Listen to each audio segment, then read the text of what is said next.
Far beyond the edge of paved roads and city lights, deep in the endless deserts of America. Sandstorms lash across abandoned houses. Dry wind hisses like a whisper from something buried beneath the dunes. The horizon wavers like heat is alive. And in the center of these forgotten places, old water wells stand like open mouths to the underworld. Some believe these wells were blessed once. Others believe they were cursed from the beginning. Either way, no one drinks from them now. Locals say the water calls to people. Not with sound, but with thirst. With memory. With promises that should not be trusted. Those who step close hear breathing rise from the darkness below. Some see wet handprints on the stone. Some feel their body tilt forward as if being pulled. A few swear they saw faces looking up from the water, pale and patient, like drowned souls waiting for someone new to take their place. Villages built around water became graves built around secrets. The wells took lives. Took voices. Took entire families. And the desert swallowed the rest. If you leaned over a well and a wet hand brushed your face from below, would you pull a wire or would curiosity drag you closer? Take a slow breath. Sand. Silence. Secrets. We are entering the cursed desert. Hello, my dear friend. I hope you are safe tonight, because where we are going, safety dries up like water beneath a merciless sun. The desert is a place of endings. And the villages we will visit have not seen endings. They have only seen what comes after. Ruined adobe houses tilt under the weight of the wind. Rusted windmills creak like dying voices. Desert roads crumble away into nothing. No signs. No paths. Only sand and silence. But the water wells remain.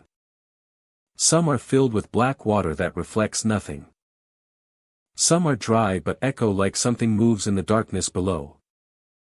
Some are sealed with boards hammered shut from the inside. People who wander too close feel dizzy, like the well is staring back. Some say the water remembers those who were thrown into it. Some say the water thirsts for more. And many believe that whatever curse began here did not end with the last villager. Before we walk into these ghost villages, I want to ask you something. If you heard someone begging for help from inside a well, voice echoing from the dark, would you lean closer to Listina or would you run before hands reached up to pull you down? Take a breath. The desert remembers. Drymarsh Settlement rests in a remote corner of Arizona, where the desert stretches for miles in every direction and the wind never stops moving. Once a small community, it stood around a central courtyard with homes made of clay brick and timber. A single well sat at the center, providing water for every family, every visitor, every passing traveler. Life there depended on it. The well was the settlement's heart. Then something changed. Wind blows endlessly through collapsed homes. The roofs have caved in, and broken beams lean against cracked walls. Empty doorframes open into rooms filled with sand. Curtains hang in strips, fluttering with each gust of wind. The sound moves through the houses like a voice, shifting from whisper to moan as it catches fractured corners. The wind sounds restless.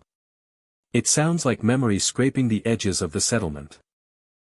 The well in the center overflows with water that never dries, even in drought. The surrounding land bakes beneath the desert sun. Cactus dry out. Creek beds crack. But the water in the well holds steady, rising just enough to spill over the edge and dampen the stones around it. The water is cold, clearer than anything in the region, and it never stops flowing. It looks like a resource, but the settlement stands abandoned around it. Those who look into the well see reflections that are not their own. The surface should behave like any other mirror of water. It should show the person leaning over it, framed by sky and sunlight. But visitors report something else. A reflection lingers a moment too long after a person steps away, as if the image refuses to release them. Footsteps circle the well at night. People who camp near the settlement hear them. The sound of boots or bare feet in the sand, moving around and around the courtyard. Never stopping. The footsteps do not approach. They continue in a circle until morning. The ground around the well shows signs of this. Tracks appear in perfect loops, unbroken and evenly spaced. No wind erases them. No animal claims them. They remain until the next night, when new ones are formed. Some believe the first family never got out. The story begins with the original settlers. A family who arrived seeking isolation. They built the first house beside the well. More homes followed. But when drought swept the region, the well did not dry. It continued to rise. Water seeped across the courtyard. The family stayed. Others left. They refused to abandon the well that had sustained them. Over time, the houses emptied. The family remained alone. Then contact was lost. Those who passed through later found the settlement deserted. Food left on tables. Doors open. Clothes drying on lines. The first familia's house stood intact. But the beds were still made. Letters on a desk mentioned waiting for someone to return. No signatures. No final words. Just the sense of unfinished time. Visitors feel watched near the well. The wind stops. The air cools. The surface of the water turns dark, like a doorway instead of a pool. Some turn away quickly, feeling as though something below reached for them. Others stay longer, unable to move, as if the water holds their attention. They leave only when the reflection changes, when a face in the well turns its eyes upward. Wind gusts through the settlement in sudden bursts. It rattles the collapsed homes. It slams broken shutters. The sound travels with force. But the courtyard remains calm. As though the well absorbs the force of the storm. Those who stand at its edge hear voices in the wind. Not speech. Not conversation. Just the shape of sound. Like someone exhaling words through the desert. The houses closest to the well have decayed the most. Walls buckle inward. Floors sink. The doors that remain upright swing open and closed. Pushed by air that should not reach them. In the largest home, footprints appear in the sand on the floor. Leading from the doorway to the back room and vanishing at the wall. The sand there is disturbed, like someone stepped into it from the wrong side of the room. Travelers who spend a night in Drymarsh speak of dreams. Water filling hallways. Lanterns flickering through windows. The sound of footsteps above or below them. They wake before dawn to find condensation on their blankets, like mist from a place far colder. The settlement should be dry, but the air carries the smell of rain. The well remains at the center of it all. Overflowing. Reflecting. Persisting. The wind circles the courtyard like a boundary. The footsteps move with purpose. The reflections change shape as though responding to attention. Drymarsh settlement is not loud. It is not violent. It waits. The water never recedes. The wind never stops. The reflections follow the watcher rather than mimic them. And when night falls, the footsteps begin, circling in a slow, deliberate pattern. Some believe the first family never got out. Others believe they never tried to. The well remains at the center, patient and full, as if holding the answer for anyone willing to look long enough. Shifting Dunes Village lies in the Nevada desert where the wind never stops moving and the earth never seems to stay still. Long ago, the settlement was built on stable ground. Wooden homes, a general store, a chapel, and a well formed the center of daily life. The dunes sat a safe distance away. Now, the sand has swallowed the roads and creeps up the walls of the remaining homes like a rising tide made of dust. This entire village moves under the sand like a living thing. The terrain shifts at night, subtle at first, then unmistakable. Some houses vanish overnight, completely submerged beneath dunes that were not there the day before. Others reappear half-buried, pushed upward as if the desert changed its mind and returned them to the surface. No one has ever seen the sand move directly. The change happens out of sight, while eyes are closed or turned away. In daylight, the village appears calm. The houses sit crooked but intact. Windows are covered in drifts of sand. Doors sag on their hinges. But stand still long enough, and the landscape begins to feel unsteady, like something alive beneath the dunes is shifting its weight. Shadows stretch across surfaces that should not create shadows. The ground slopes where it used to be flat. Footsteps fill instantly, erasing trails before they lead anywhere. The well sits at the center of the village, a marker that should stay constant. Instead, it seems to sink deeper every year. Once, the stone ring stood waist high. Now it barely rises above the sand. Visitors peer inside and see darkness that appears deeper than a simple water shaft should allow. No rope remains. No bucket. People hear coughing from inside it. Not the rasp of wind. Not the echo of shifting sand. Ragged, strained, like someone trying to breathe through air that is too heavy to inhale. Sometimes it comes in short bursts, as if someone below is fighting the desert for breath. Other times it lasts long enough to make listeners step back, unable to bear the sound. The coughing stops abruptly, as though someone beneath the sand finally fell silent. The wind in Shifting Dunes Village is constant. It slips beneath door frames. And sighs through broken windows. It carries whispers along the dunes, forming words that dissolve before they can be understood. Residents long ago abandoned the town, because the wind began to imitate voices they knew. The wind used familiar names. People left rather than listen. Travelers who arrive today describe the sensation of being observed. Not by eyes, but by the land itself.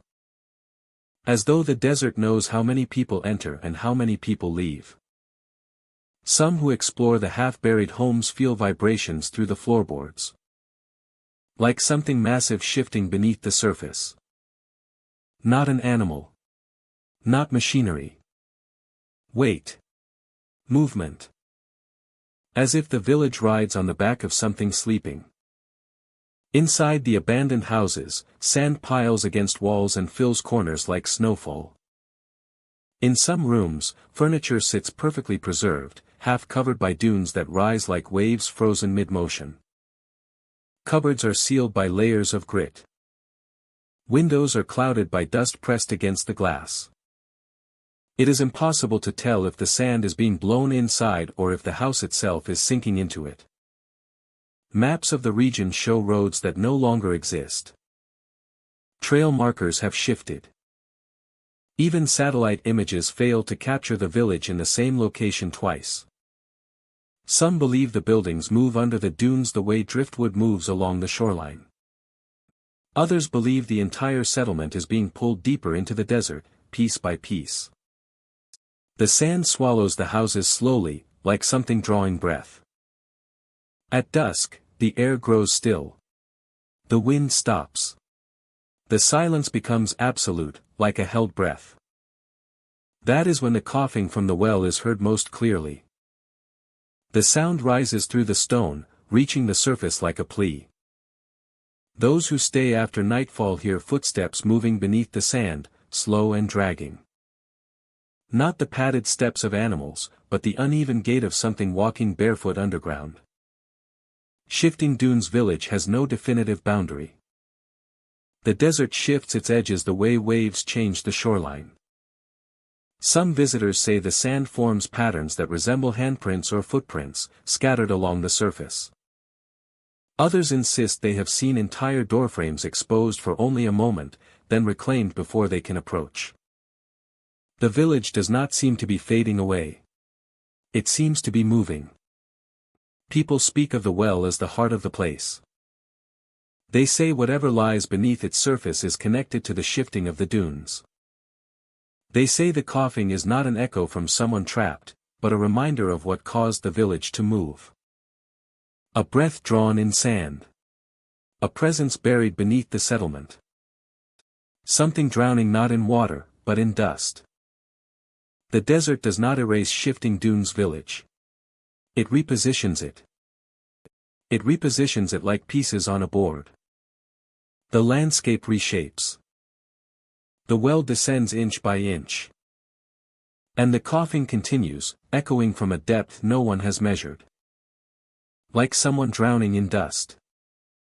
The entire village moves beneath the sand, shifting like a living thing. Houses vanish. Others return. The well sinks deeper every year. And from that darkness, something coughs, as if trying to breathe through the weight of the desert. As if trying to breathe through the weight of the desert. Bone Water Crossing sits in the New Mexico desert where wind carves the earth into shallow ridges. And the ground holds heat long after sunset. The settlement is little more than a cluster of foundations.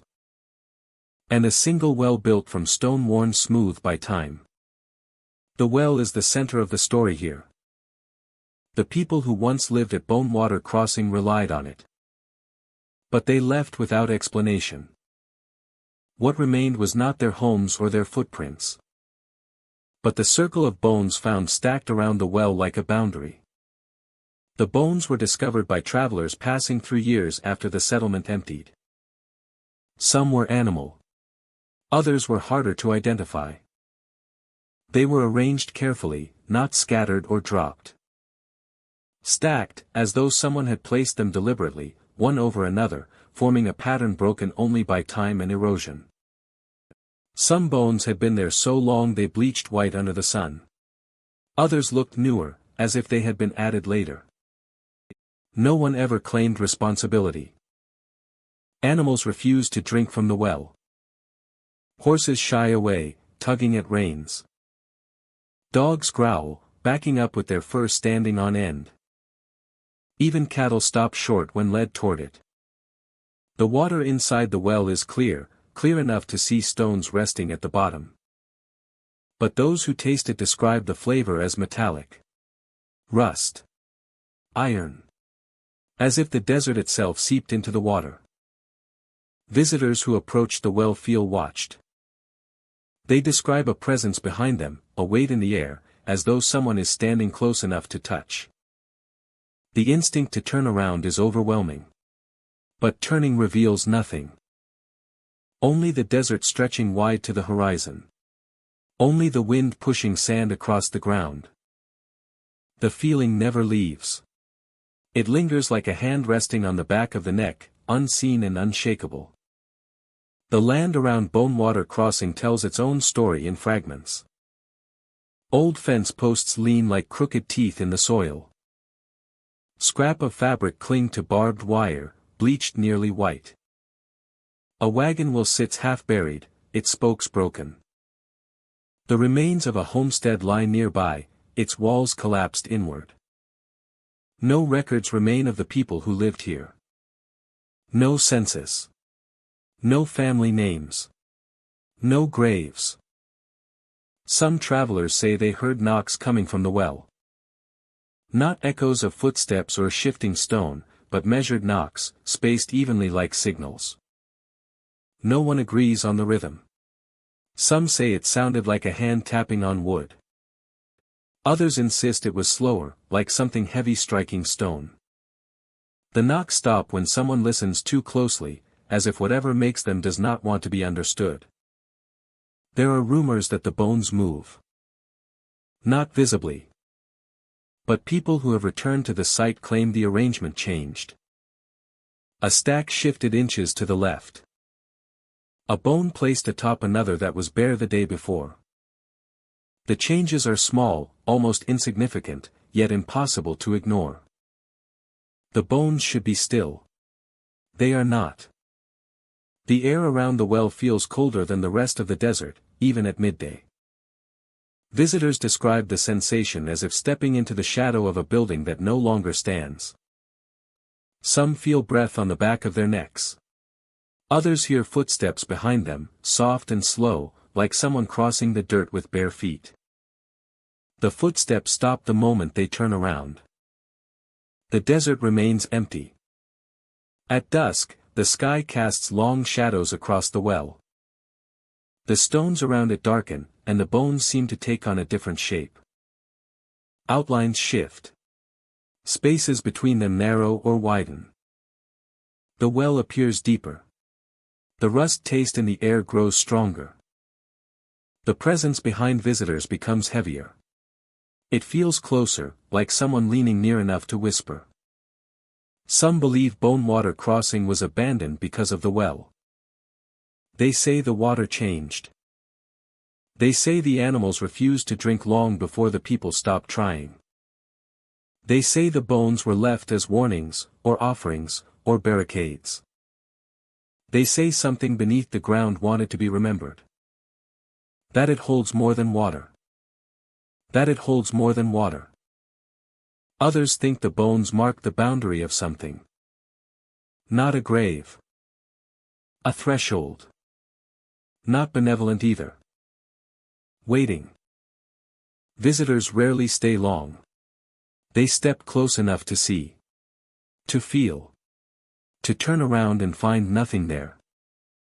Then they leave, the sensation following them long after the well disappears from view. The desert behind them looks unchanged, yet the feeling remains, like bone water crossing has not let go entirely. Animals refuse to drink. The presence stands just behind every visitor, unseen but unmistakable. But the feeling never leaves. Even on clear days, when the sky is cloudless and the sun hangs without shadow. It rattles loose window panes. Unless someone listens too closely. It was warning. At the center of the settlement stands the well. Stones stacked in a circle long before any house was built. The wood of its frame is splintered from age and sun, but the rope still hangs, frayed and stiff as if pulled too many times with too much force. The water inside is dark. No reflection. The surface sits still, untouched by the constant wind above it. From the edges, the land drifts outward like a ripple of dust and earth, as though everything in the settlement grew from the well instead of the other way around. The wind whispers across the top of it. Not echoes. Not breeze. Whispering. Locals claim the well demanded offerings. Nothing grand. Not wealth or sacrifice. Just something to acknowledge its presence. A coin tossed into the dark. A handful of grain. A name spoken into the wind. Those who made an offering felt the breeze shift around them like a nod. Those who refused said the wind changed tone. That it tightened around them like a presence drawing closer. The stories began with voices. People who lived closest to the well reported hearing murmurings in the wind. Like the desert heat plays tricks. The wind moves strangely across open land. But then the pattern became clear. Anyone who refused to acknowledge the well heard their name whispered from its depths. They heard it once. A single call. Enough to chill the blood and still the breath. Most people made an offering after that. Some out of fear. Some out of respect. Some because the wind seemed to wait for their response. But a few ignored it.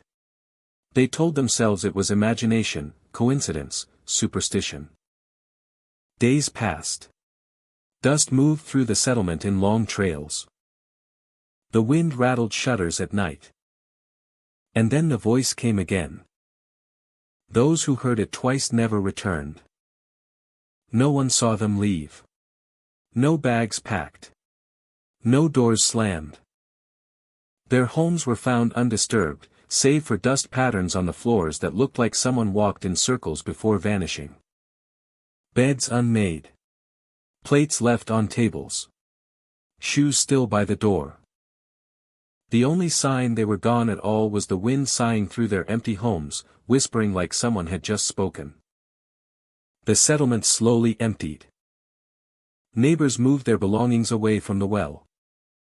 Then away from the street. Then away from the land entirely. One by one, they left. Reminders to whatever watched from the wind. They said the well was not cruel. It simply remembered who ignored it. Visitors who come now find the settlement half buried beneath dust. The houses lean. Doors creak open and shut on their own. The wind carries voices across the broken pathways. Footsteps echo where no one stands. The well sits at the center, waiting. The rope sways above it, rising and falling as though pulled by an unseen hand. The wind never stops whispering. Some report that the whispers form words if listened to long enough. Not always names. Sometimes warnings. Sometimes prayers shaped out of air. A few have stepped too close and swear they heard breathing rise from the darkness below. Not wind blowing up from the shaft. Breathing. Slow. Patient. Expectant. A traveler once lowered a lantern into the well. The flame remained steady, untouched by wind. The light disappeared before it reached the water. Swallowed by a darkness that did not reflect. He pulled the lantern back up. The flame was gone. The glass was warm, like someone had held it between two hands. Others claim they have seen figures standing near the well at dusk. Shapes that resemble people. Still. Listening. The wind moves around them instead of through them. When spoken to, they do not answer. They turn slightly, as though pulled by a voice from below. Then they vanish as the wind rises. The land around the settlement holds strange signs. Dust swirls in spirals that follow people who walk the road. The breeze pushes gently at their backs, like guiding them forward. If someone speaks their name aloud, the wind pauses. The silence that follows feels like an unseen question. Like the well tilts its attention toward them. Those who leave feel the whisper travel with them. It clings to clothing. It slips into hair. They hear it outside their windows on quiet nights. A soft breath against the glass. Not calling them back. Not threatening. Just reminding. The Whisper Well settlement remains abandoned, but never empty. The wind still carries voices. The well still waits. And the whispers continue for anyone who passes near enough to hear. Those who hear their name once hurry away. Those who hear it twice never return. Lost Ember Village stands at the edge of the California desert, where the dunes stretch to the horizon and the wind moves like a whisper through scorched earth. The settlement was once a quiet community, built around a single well that provided water to the homes and gardens scattered across the sand. Life here depended on that well. It was the heart of the village, reliable even in drought. But the fire changed everything. The fire did not arrive like a normal blaze. There were no reports of lightning strikes. No record of campfires left unattended. No electrical faults or windborne embers. The flames moved across the sand as if the desert itself were burning. Houses ignited from below, not above. Roads cracked open with heat. The trees and brush surrounding the village became black silhouettes before collapsing into ash. It lasted only minutes.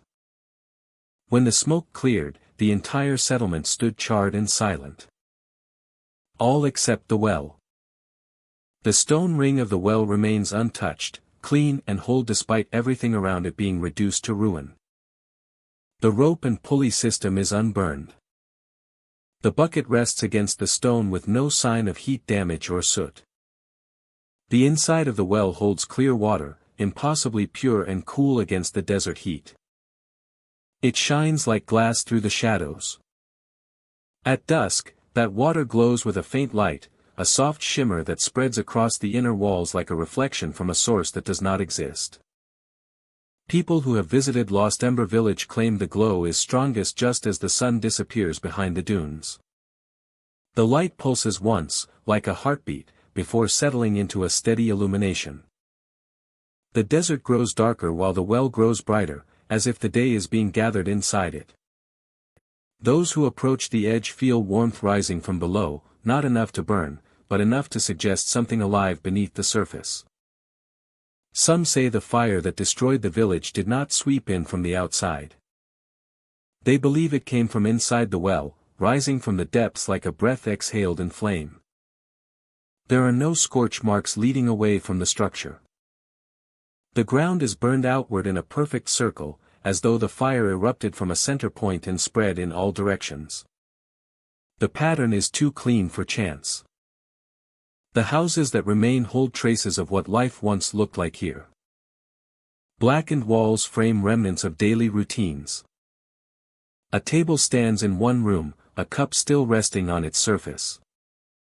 A toy lies half melted on a floor of cracked tile.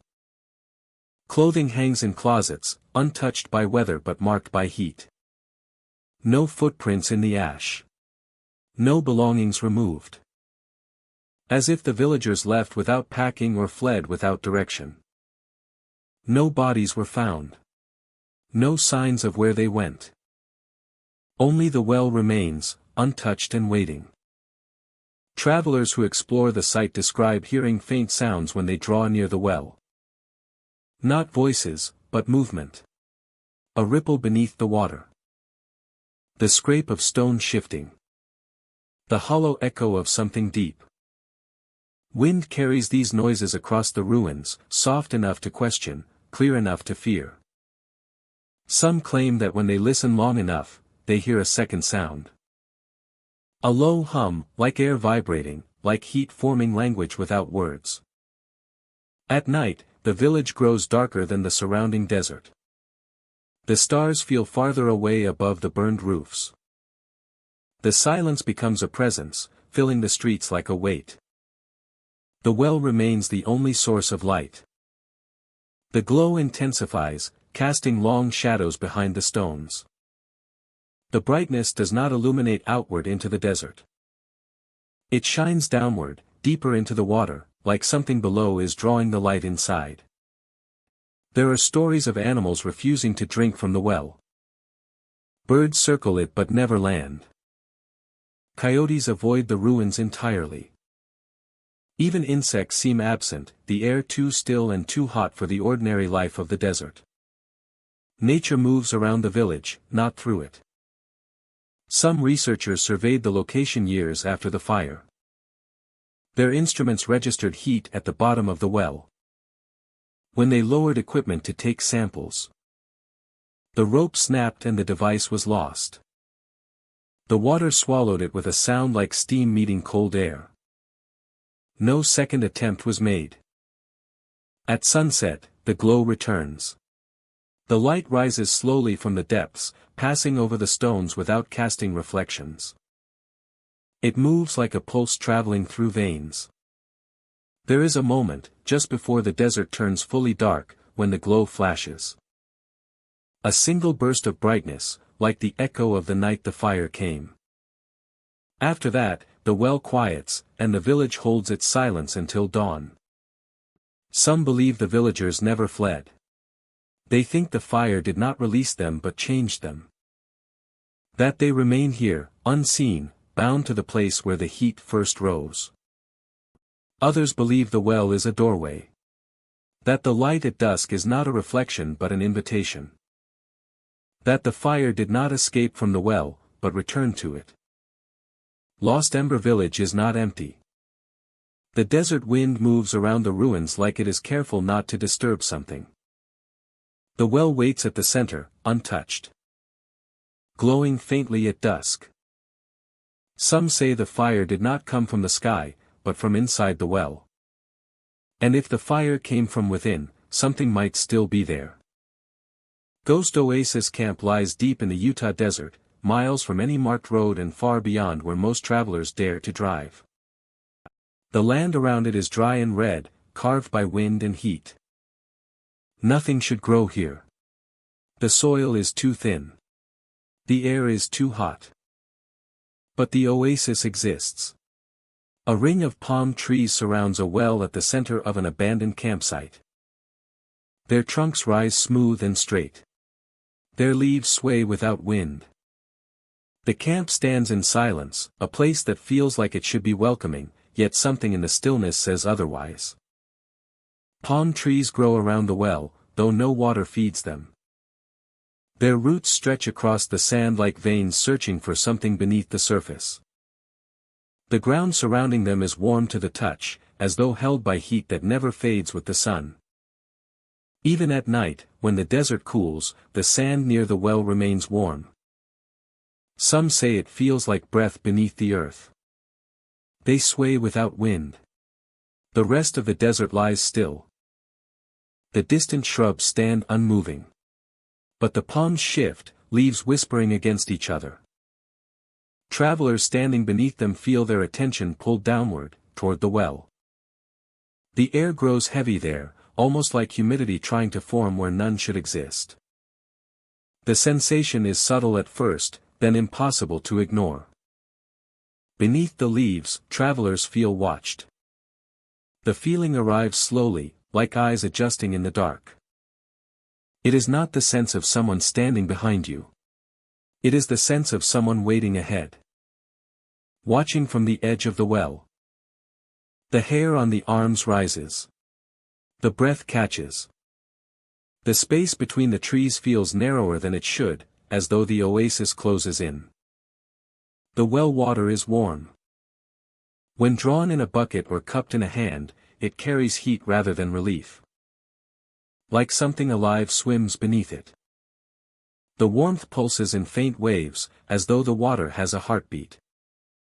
The surface ripples without anything touching it. Not wind. Not insects. Just movement. Gentle, controlled, as if the well is responding to attention. The camp around the oasis tells a story without words. Tents collapsed long ago. Weathered canvas lies half buried in sand. A rusted stove sits beside a circle of stones that once held a fire. Wooden crates lie open, some filled with supplies untouched for years. One crate holds maps marked with routes that lead directly to the oasis and no further. The lines stop at the edge of the palms, as though the cartographer chose not to draw what came next. Footprints remain in the sand. Pairs of them at first. Then more.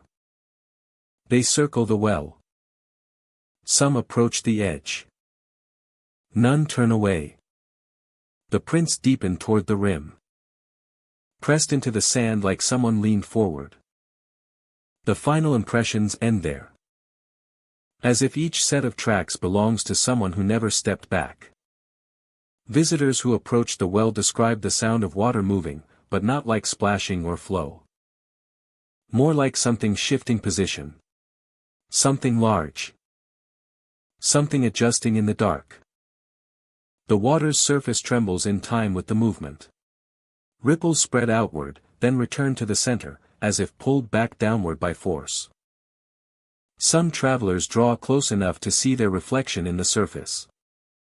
Their image wavers. It stretches. The face that stares back does not follow their movement perfectly. It lags a second behind, then catches up too fast. Sometimes the reflection smiles, even when the person does not. That is the moment most people step back. The palms rustle then, though the desert remains windless. The leaves tilt inward, facing the well. The shadows beneath them gather like curtains drawn to one point. The air thickens. The water shivers. And something unseen stirs. The camp has not been used in years. No vehicle tracks lead to it now. Whatever roads once connected it to the rest of the desert have vanished under shifting sand. Yet the oasis remains exactly as it was described in journals found at the site. The entries speak of warm nights where the campfire would not stay lit, no matter how dry the kindling. They mention movements at the edge of the trees. Shapes glimpsed between trunks. Water rising slightly in the well, as though reaching for the hands that held the rope. No one wrote the final page. Travelers who stay too long beneath the palms hear things. Not voices. Not words. Something like the sound of someone standing up from water. A slow rise, followed by dripping. They hear the sand shift behind them, though no one is there. They hear breathing in the stillness, too close to be imagined. Some say the well is fed from below by something ancient, something that has never touched daylight. Others believe the oasis did not form around the well, but because of it. That the water came first, and the palms grew as a boundary, not a blessing. The campfire stones remain in a perfect circle. The footprints lead inward. The palms sway without wind. And the well waits at the center, holding its warmth like a heartbeat. Ghost Oasis Camp is not violent. It is patient. It watches. It waits beneath the desert sun and starlight, beneath days of heat and nights that carry no breeze. Palm trees grow around the well, though no water feeds them.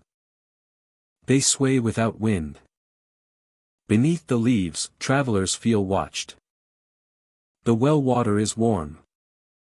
Like something alive swims beneath it, waiting for someone willing to lean close enough to see what looks back. And once that moment comes, the oasis feels less like a camp and more like a door. Deadwind Pueblo rests in the Arizona desert, a settlement of stone dwellings rising from red earth like the remains of a giant fossil. The structures are old, older than the paved roads that lead nowhere near them, older than the fences that once tried to keep visitors out. The walls were built from layered stone, fitted without mortar, shaped by hands long gone. Now they are cracked by heat. The sun bakes the pueblo until the surface splinters and flakes away. The stone appears to breathe, expanding and contracting with the temperature. The air here stands still. The heat hangs like a curtain, trapped against the ground. No wind moves through the pueblo, yet the doors swing open and shut.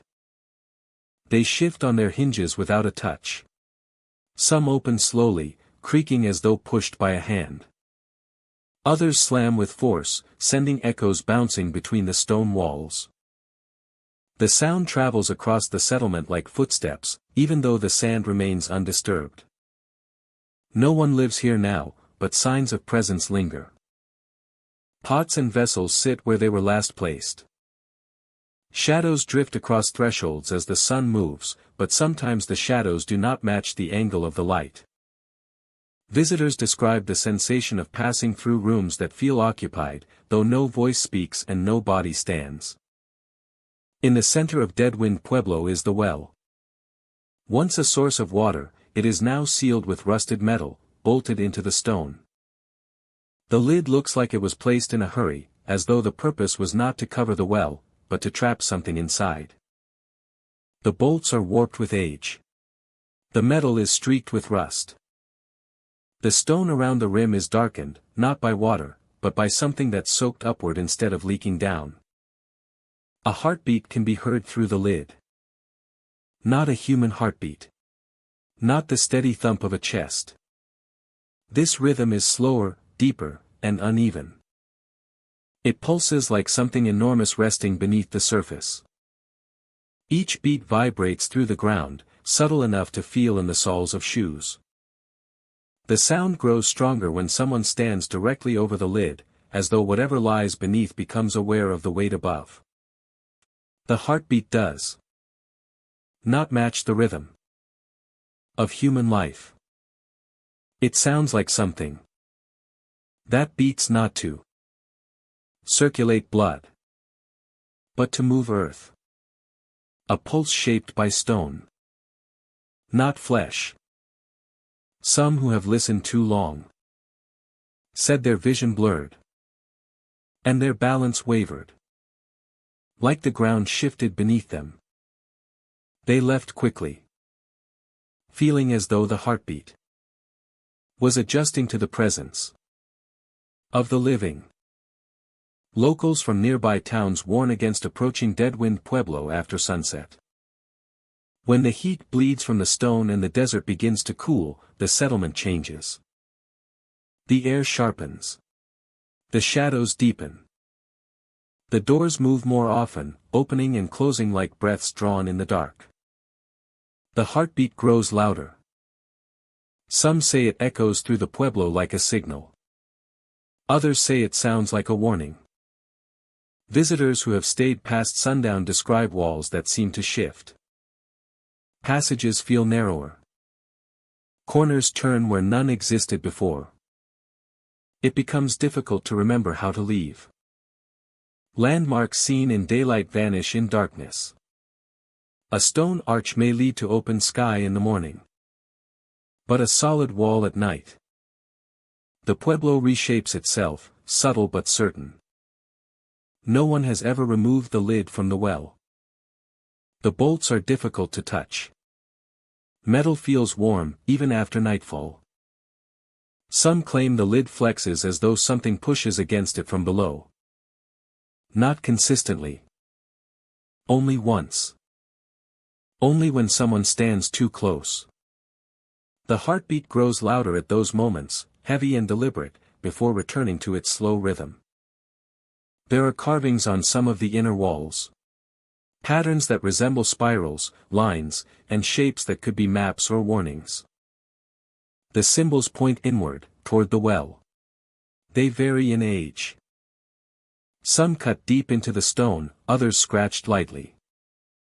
The carvings become more frequent nearer the center of the pueblo, as though generations etched reminders into the wall. The last carvings stop at the well. No markings appear on the lid itself, as if no one dared write upon it. The desert around Deadwind Pueblo feels untouched. No animals cross the boundary. Tracks stop at the edge of the settlement. Birds fly overhead but never land. Even insects avoid the buildings. The silence is too complete, like the land holds its breath near the pueblo. The stillness is not peaceful. It is waiting. No storms reach this place.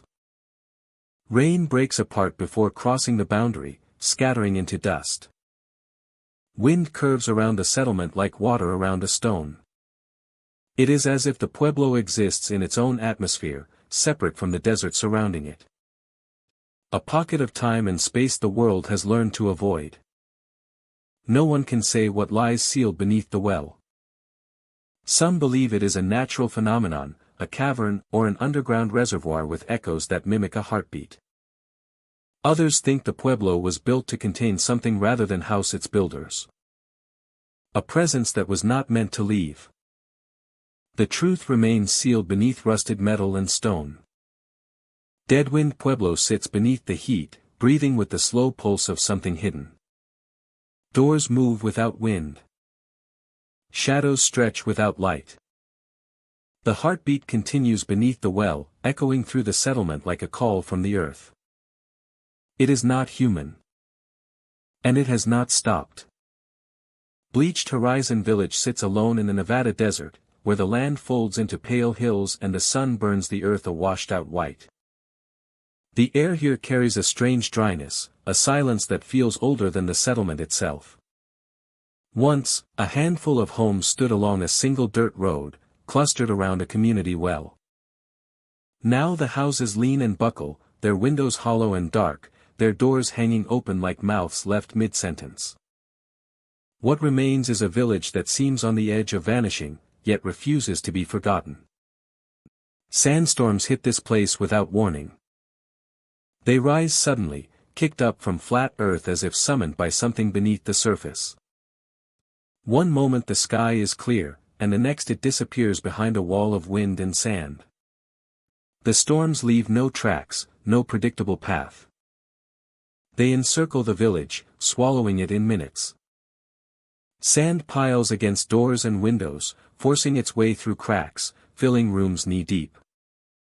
By the time the wind dies, the world looks rearranged. Landmarks disappear. Fences move. Footprints vanish. The settlement seems rebuilt by the storm each time, as if the desert is trying to redesign it. The well at the village center should have been the lifeline. Instead, it returned with sand. The residents dug deeper, carving through the earth in search of water. No matter how far they dug, the sand replaced what they removed, as though the desert poured in from below. Over time, the well filled entirely. Sand to the top. Sand spilling outward. The wind never blew it in. It rose from within. Over the years, visitors who found the place by accident described an unease that set in the moment they stepped from their vehicles. The sand around the well seems to breathe. Not literally, but in sensation. The surface rises and falls in shallow movements, the way a sleeping animal's chest might shift. At night, the sand moves more boldly. People have watched the ground ripple in slow waves, not blown by wind but pushed from below. Gullies appear where the sand separates, forming long drag-shaped lines, as if fingers are pulling upward toward the surface. The abandoned homes hold their own strange stillness. Inside, sand has gathered like drifts of snow, poured through gaps in the walls and ceiling. Chairs sit half-buried. Tables tilt under shifting weight. In some houses, beds appear freshly made except for the layers of sand resting atop them, like a blanket drawn up by unseen hands. Cabinets hang open but contain nothing. Drawers sit pulled out like someone searched through them in a hurry. Every building feels paused rather than empty, left in the middle of a moment that never finished. Those who walk the village after sunset report hearing movement. Not the shifting of wind or collapsing debris. Something softer. A drag across the ground. A faint tapping, like knuckles under the surface. The sound travels beneath the feet of those who listen, circling and drifting, never staying in one place. No animal tracks appear. No wildlife moves through the settlement. Even insects seem absent. The desert is vast around the village, but nothing enters it. Nothing leaves. Some visitors have described the sense that they are being watched. Not from the houses. From the ground. They feel the gaze at their backs, the weight of attention, as though something studies their footsteps. But the moment they do, the village remains still. No movement. Only sand, stretching outward like a sea turned dry. Those who camp nearby claim the sand around the village shifts positions overnight. Their tents, pitched at a safe distance, sit closer to the settlement by morning, as though the ground moved beneath them. Tire tracks left the previous evening lie half-filled. Footprints appear next to the campfire ashes, though no one walked there. The prints are shallow, as if made by something not fully formed. The well becomes louder after dark. People lying awake hear the sand sliding, pressed upward against the stone walls. Sometimes a hollow thump echoes, as though the sand has struck the side of the shaft from within. A few claim they heard breathing. Slow. Heavy. Not wind. Not imagination. A rhythm that does not match their own. Locals from nearby towns refuse to approach Bleached Horizon Village. They say the place should not exist. They say the desert has tried to reclaim it, but something keeps it anchored. They warn that the sandstorms are not weather. They are reactions. Responses. They speak of the well as a wound in the earth, a place where something beneath the surface was disturbed. They do not say what. They do not need to. Bleached Horizon Village sits between memory and erasure. Sandstorms hit without warning, reshaping the streets like a hand wiping a slate. The well fills with sand instead of water, as though the earth wants to seal it. At night, the sand shifts like something beneath is struggling to surface. Gullies form in long lines, dragging upward like fingers trying to reach daylight. Morning brings silence. The village stands unchanged. Or changed completely. It is impossible to tell. The sand covers everything. The horizon glows pale. And the ground waits, as if listening for footsteps that will draw too close to the well. In Bleached Horizon Village, nothing rises from the earth. But something tries. Silent Crevice lies in the Colorado desert, where a small village once stood with adobe walls and weathered timber posts. The land around it stretches in every direction, wide and open beneath a faded sky. There is no forest to break the wind and no mountains close enough to cast shade. The desert seems endless, and the silence is the kind that swallows footsteps. But in the center of the settlement, that silence is broken. A crack in the ground splits the earth wide, running straight through the village like a scar. It is not a canyon, not a sinkhole, not erosion. At the bottom of the crevice, water glistens. It should not be there. The desert has no natural springs in this area, no river veins beneath the ground. Yet a pool lies hidden below, reflecting light from above like a narrow mirror. Visitors drop pebbles down into the crack and expect ripples. Instead, the water holds still. No motion. No splash. The pebbles vanish below the surface as though swallowed quietly. The strange thing is not the water. It is the sound. People hear splashing from the bottom. Too loud to be imagination. Too close to mistake for wind.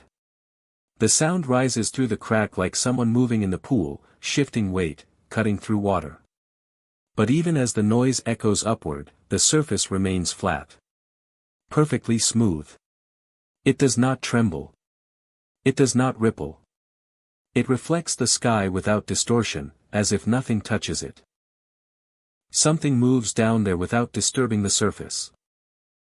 The villagers left long ago. They claimed the crack widened during the hottest parts of the year. Fences pulled toward it. Door frames tilted. The earth seemed to lean. They reported the sound of knocking from below, like hands pressing against the underside of the water. Some heard the scrape of something against stone. Others said they heard voices. Not words. Not sentences. Just breath.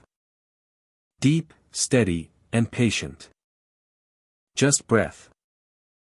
Others said they heard voices. Just breath. Deep, steady, and patient. The earth seemed to lean. They reported the sound of knocking from below, like hands pressing against the underside of the water. Some heard the scrape of something against stone. Others said they heard voices. Not words. Not sentences. Just breath. Deep, steady, and patient. Now only foundations remain. Broken outlines of buildings. Shattered pottery. The wind moves dust through the empty streets in slow drifts. The crack waits at the center, water hidden inside like a secret. Travelers who stand near the edge feel the air shift. Warm desert wind cools suddenly, as though pulled downward. A pressure settles in the ears, like standing near the mouth of a deep cavern. People feel watched, not from above, but from below. As though something beneath the surface knows they are there. Over time, rumors formed. Some believe the water is not water at all. That it is a surface covering an opening. A barrier that hides what lies below. That something walks in a space beneath the desert, brushing against the surface like someone pacing behind thin glass. Others believe the crevice leads to an underground river that feeds somewhere unknown. They imagine the pool is an inlet, and the water is deeper than it appears. They point to the splashing and say it is fish, or animals, or water movement from further down. But those theories fail under one detail. Nothing ever rises to the surface. And no one has seen the pool ripple, not even once. The most unnerving accounts come from those who lean close enough to listen. They say the sound changes when someone approaches. The splashing stops. The water grows silent, like it is aware of being observed. Then the sound returns slowly. Not splashing. Not movement. Like something lifting itself upward. Until the echo reaches just beneath the surface. But the certainty remains. Something is there.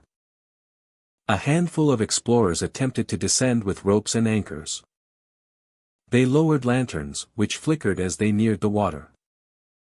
Flames stretched toward the pool as if drawn by gravity or breath. Before reaching the surface, the lanterns went out. One rope snapped with no clear cause. The climbers abandoned the attempt and left before nightfall. At night, the crevice behaves differently. The water glows faintly, like moonlight trapped beneath glass. Patterns shimmer across it, forming shapes that resemble the outline of a handprint or the curve of a face, but never clearly enough to be certain. Those who remain after dark claim they hear more than splashing. They hear footsteps moving through the water slowly. As if someone is walking in the pool without breaking the surface. Some hear tapping on the stone walls. Knocking from below.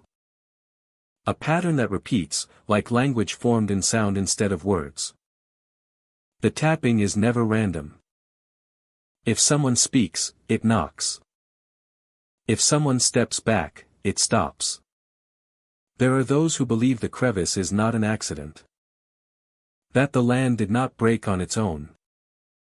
They say something beneath the surface pressed upward until the ground cracked. That the pool is not a spring, but a doorway. And whatever waits below is trying to open it wider. The desert wind carries no comfort here. It moves through the abandoned homes quietly, as if afraid to disturb the silence at the center. Dust gathers along the crack, but never falls into it. Even debris seems reluctant to touch the water. The surface remains untouched, unbroken, despite every sound that rises from below. Silent crevice is a place caught between stillness and movement. The ground stays still. The water stays still. But the sound never does. It whispers upward. It breathes. It shifts like something turning beneath the surface, patient and deliberate. Something moves down there without disturbing the water. And one day, the surface may move in return. Moonwake Settlement sits on the Texas Ridge, a stretch of high ground overlooking endless plains and miles of scrubland. The settlement is small, weathered by time, and quiet in a way that feels deliberate. The houses are simple structures with cracked paint and sun-bleached roofs. Wind chimes hang from porches but never make a sound. The dirt roads fork around the settlement in uneven patterns, like they are trying to avoid something at the center. That center is the well. The well predates the settlement. No one alive remembers who built it or why it was placed here. The water inside is clear, still, and deeper than any rope has ever reached. By daylight it looks ordinary.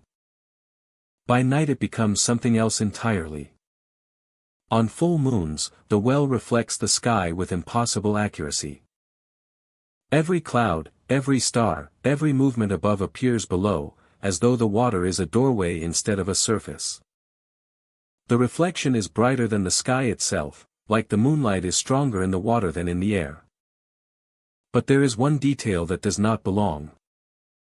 In the reflection, the moon is not alone. It is tall, its outline unmistakable, blocking part of the lunar surface like a silhouette against a lantern. The figure does not move. It does not shift or fade.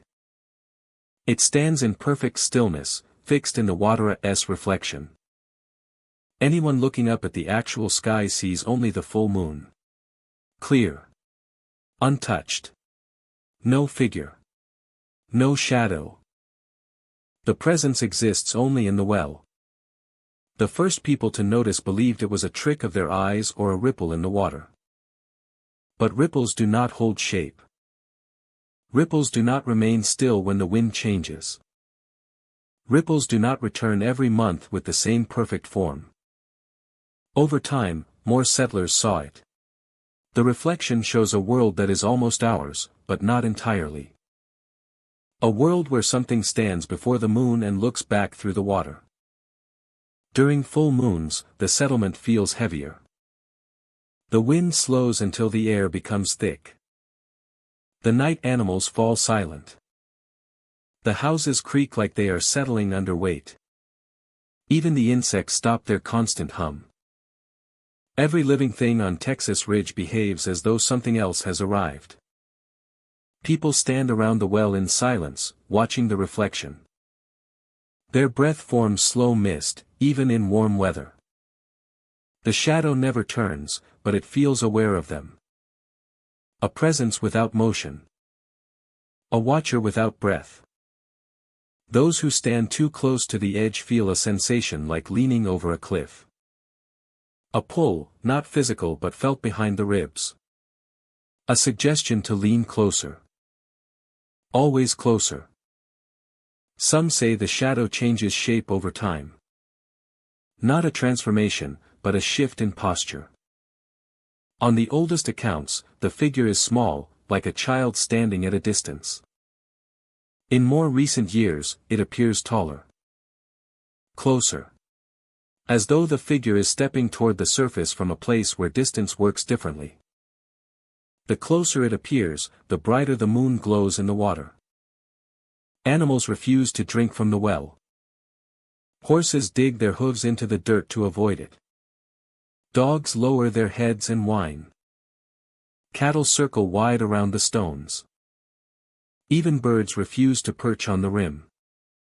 The well belongs to something else. Old journals found in the settlement mention strange events that occurred long before the village emptied. Lights flickering beneath the water on cloudless nights. Voices echoing from the well that did not match any known language. A cold wind rising directly upward from the dark, carrying dust that glittered like ash in moonlight. No explanation was recorded. Only observation. The writers always return to a single belief. The figure in the reflection was not an image. It was a presence. Some visitors have tried to touch the surface of the water. Their hands never reach it. The reflection distorts, stretching the moon across the surface like a smear of light. The figure remains clear. Some claim the water feels solid, like glass. Others say it feels like nothing at all, as if their hands passed through air without resistance. Either way, the surface never breaks. The reflection never shatters. As full moonlight reaches its peak, the settlement changes. Shadows deepen even where light should fall. Windows reflect the well, even in houses facing away from it. A standing shape with no detail, no face, no edge. Just outline and presence, a silhouette cut from a world that touches ours through the well. Some believe the figure is waiting for someone to call to it. Others think it is listening. A few fear it is learning how to step out, studying the world through the reflection like a window. The settlement does not argue. It simply lives with the knowledge. When the moon sets and the night ends, the reflection fades. The water becomes ordinary again.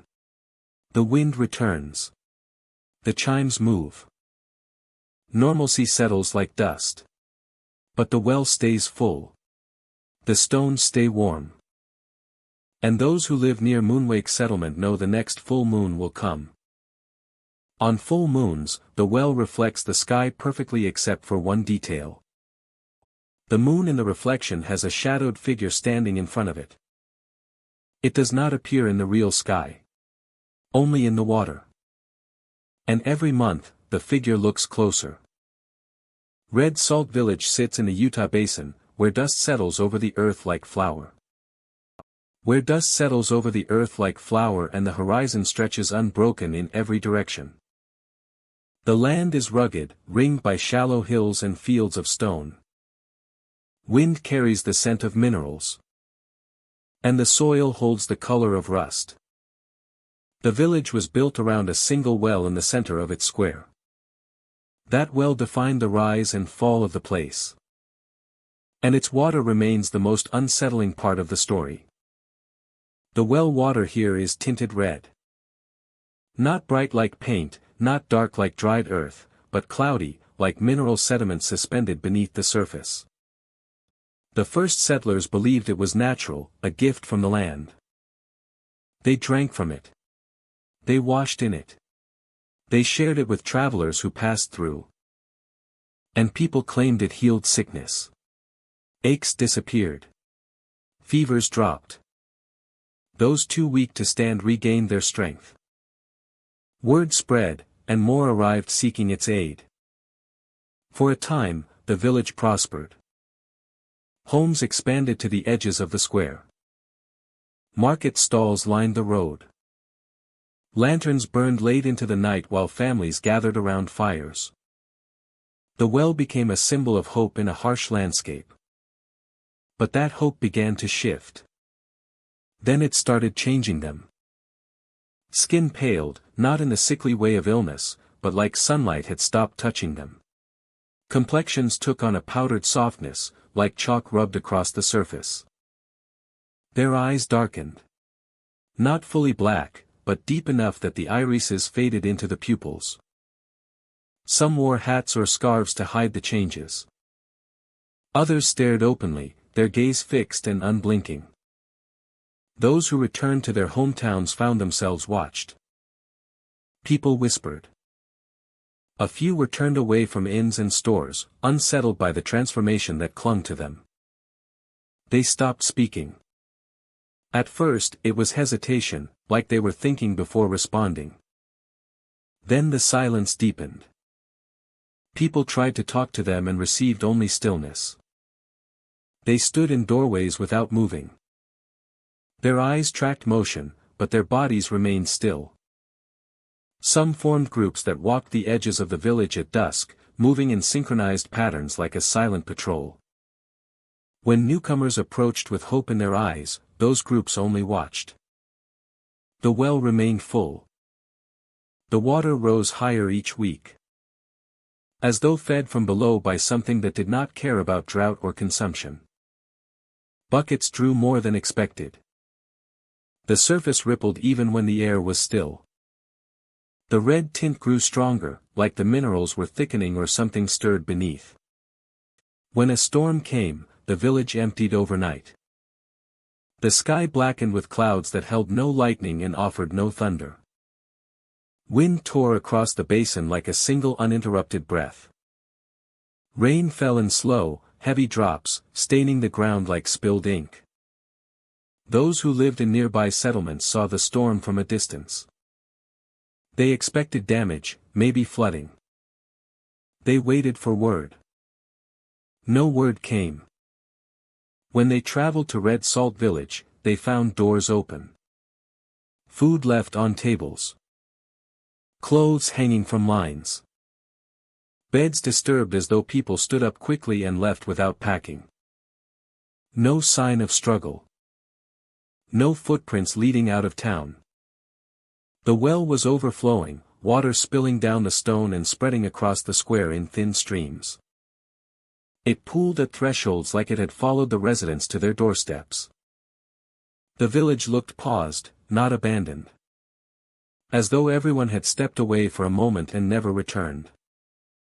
This final shot of the village, with the implication that something is watching from the shadows. The wind still moves through the streets. It carries the fine red dust into corners where it settles like residue. The buckets left behind sway gently, though nothing touches them. Stones laid as walkways remain stained by mineral streaks that deepen with each season. Visitors standing at the well feel unease settle in their chest. The surface reflects the sky, but the person leaning over it appears distorted. Faces stretch. Eyes darken. The reflection holds longer than the viewer stays. Some say if you stare long enough, you can see shapes behind your reflection. Not people. Not shadows. Something moving, as though the well holds more than water. Homes closest to the well have more of that red residue clinging to their windowsills. It forms patterns like fingerprints or smudges where hands once braced themselves. Inside, chairs are arranged facing the door. Journals with blank final pages lie beside beds. The last written words often mention the water. They describe how it helped. How it changed.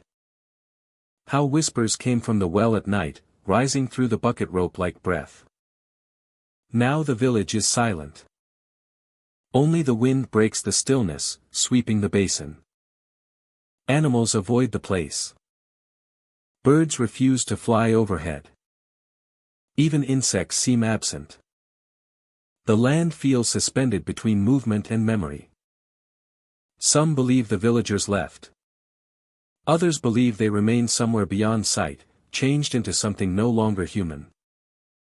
A few think the storm was not a storm at all, but a return. They imagine those pale figures walking into the water, leaving no footprints, becoming reflections instead of residents. The red tint has never faded. It clings to everything. It colors the memory of the place. Some who leave the village claim their eyes darken for days afterward. Their skin grows cold. Their voice weakens. When they recover, they refuse to return. The water once healed. Then it altered. Then it claimed. The storm came. The village emptied. And the well keeps rising. At the center of the camp stands an old well. Stonework rises just above knee height, chipped and weathered. As if the desert has been working to erase it. The bucket that once hung there has vanished. No one approaches the well casually. Even in daylight, the air around it feels heavier. Like the heat settles more densely there than anywhere else. The ground is packed hard. As though nothing dares to grow. At night, coyotes gather there. They come silently, slipping between the cabins like shadows cast by the moon. They circle the well with practiced caution, ears pinned back, fur bristling. They lower their heads and peer into the darkness below. But they never drink. They never even touch the edge. The coyotes stare downward, growling softly, as though something inside the well is staring back. Sometimes, without warning, one of the coyotes will turn and sprint into the desert. Not a retreat, but a desperate flight, as if something rose from below and frightened it beyond instinct. Others whimper and drop to their bellies, trembling. And sometimes, one vanishes. No sound. No struggle. No tracks.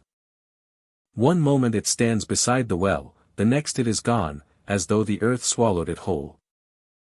The cabins have stood empty for years. Their paint flakes off in strips. Doors sway in the wind. Sand accumulates on every floor. But the camp does not feel abandoned. The stillness carries weight. The silence feels occupied. There are nights when footsteps echo from cabin to cabin. Even when no one is there to make them. Soft pacing. Slow movement. As though someone is walking a perimeter, checking for something that has not yet arrived. Travelers who camp nearby often hear sounds they cannot explain. Coyotes yipping in agitation, not calling to each other but warning. A low rumble from beneath the well, not like shifting earth but like a voice speaking through stone. Some claim they hear breathing, long and deep, rising from the darkness. Not wind. Not echoes. Breathing. No water remains in the well. Anyone who shines a flashlight downward sees stone walls stretching into darkness. The beam fades long before it finds a bottom. The light seems to be swallowed, as if the well is deeper than it should be, deeper than the ground could reasonably allow. The stone absorbs sound. Words spoken into the well do not come back as echoes. They vanish, as though taken. During the daytime, the camp feels unnatural in a quieter way. Birds avoid the clearing. Insects stop their buzzing near the stone rim. The wind moves around Sable Hollow instead of through it. A stillness forms a perfect circle around the well. The stillness extends outward in invisible boundaries. Step into that circle, and the temperature drops. Some believe the well was never meant to provide water. They think it was built as a barrier, a seal over something already beneath the ground.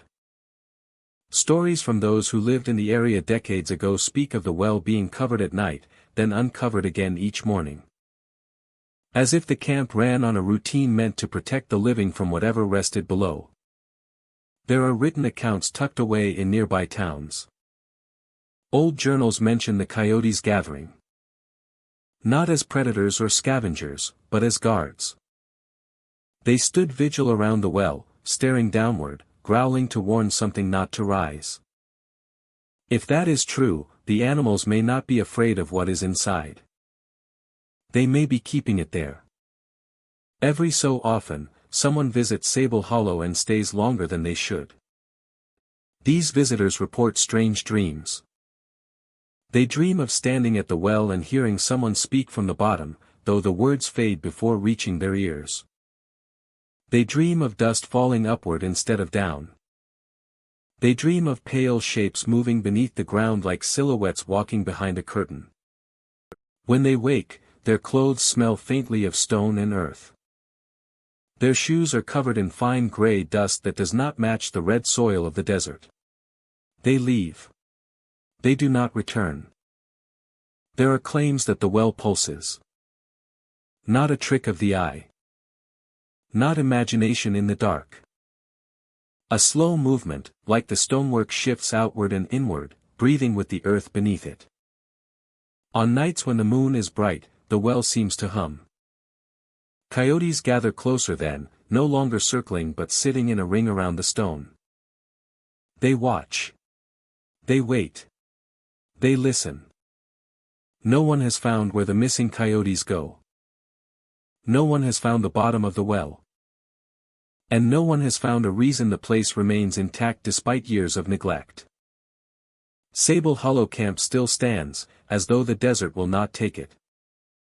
As though the ground cannot shift until the thing beneath it is allowed to rise. Drownwake Village sits in a barren stretch of the Mojave, where the wind carries sand across cracked ground and the horizon wavers like a mirage. There is no shoreline for hundreds of miles. No body of water deep enough to hold a reflection. The well is made of stone, its edges smoothed by years of hands gripping the rim. The rope and bucket hang in place, but both appear untouched by desert sun. If someone stands close enough, the echo rises. Then comes another. The distant crash of waves. Water moving through unseen channels. A tide rolling against the shore. Below the surface, the well sounds like an ocean trapped in the earth. The villagers once believed this to be a blessing. In the early years, the well produced fresh water every morning. Clear. Clean. Cold enough to sting the teeth. They built homes around it, arranged in a circle like stones guarding an opening. The desert stayed quiet then, still enough to hear the rush of water through the well at night. That was when the waves were the calmest. The gentlest. Before they began to swell. As the years passed, the sound of the waves changed. Crashes grew louder, pounding like surf against rock. Plumes of cold air pushed upward from the well. The rope began to move without hands. It swayed like something tugged from below. The bucket dipped lower on its own, touching the unseen water before rising again. People watched in silence. They could not explain it. But they understood enough to be afraid. Visitors who come now describe the same experience. When they approach, the rope lifts slightly, as if greeting them. If they stand too close, it lowers itself, uncoiling in slow, measured movements. The bucket descends into darkness, the rope spinning slowly as though guided by invisible fingers. No one pulls it. No one touches it. The rope lowers itself as if inviting someone down. Those who did descend never climbed back. Stories from the villagers speak of individuals who tied themselves to the rope, determined to know what lived beneath. They must have believed the ocean sound meant something. A hidden world. A forgotten cavern. A source too powerful to abandon. They stepped into the bucket. They gripped the rope. The well swallowed them. The rope continued lowering even when it should have reached its limit. Long after the bucket should have touched bottom, the rope kept moving. When it finally stopped, it twitched once, like something on the other end pulled. Then the rope went slack. When people tried to pull it up, it felt weightless. The bucket was empty. The person was gone. No sound of struggle. Only the echo of waves where they once stood. After the third disappearance, no one volunteered to go down again. The elders cut the rope, but by the next morning it hung whole once more, unfrayed, as if the severed piece had returned to the stone rim on its own. The homes around the well remain. Some stand upright, doors open to the wind. Others lean, roofs collapsing inward. Furniture sits buried in dust. Footprints lead to doorways and never return. A schoolhouse at the edge of the settlement holds desks overturned, papers scattered like leaves. The chalkboard still bears the last words it ever held, smudged by water that should not exist here. The chalk streaks downward, as if drawn toward the well. At night, the village changes. The wind quiets. The sky darkens so completely that no stars remain. The ground trembles in a way that feels more like a heartbeat than an earthquake. The well exhales cold air. Sand flees from its edges, pulled inward like a tide. Footprints appear in the dust, circling the well. The rope lowers again. Slowly. Patiently. It sways in the darkness, as though something is waiting for a hand to take hold. Those who watch from a distance feel the urge to step forward. To see what lies beneath. To follow the rope down. Some feel a pull at their back, a pressure like currents moving through deep water. They step away before they can climb in. They leave without looking back. Travelers who flee Drownwake village claim the sound follows them for miles. The crash of surf rolling through desert air. The hiss of rising tide. The echo of the well's breath. Some swear they see wet footprints on the road ahead, leading them onward. Others hear the rope creak behind them, as if dragging across the sand. No map marks Drownwake village now. No signs lead to it. But somewhere in the Mojave, the well remains. The waves churn beneath the surface. The rope lowers itself, waiting for the next person curious enough to step forward. And no one who descended ever climbed back. The stilled mirage lies in the Arizona desert, where the horizon seems to shift with every breath of heat. Travelers describe the landscape as uncertain, as if the earth itself cannot commit to its own shape. Buildings ripple at the edges of vision. Streets appear straight until they curve without warning. Even the sun seems to waver, suspended above the sand like a reflection instead of a source of light. Nothing holds still, and yet everything feels frozen. Mirages appear constantly here. Not the usual kind, where air wavers and distant heat pretends to be water.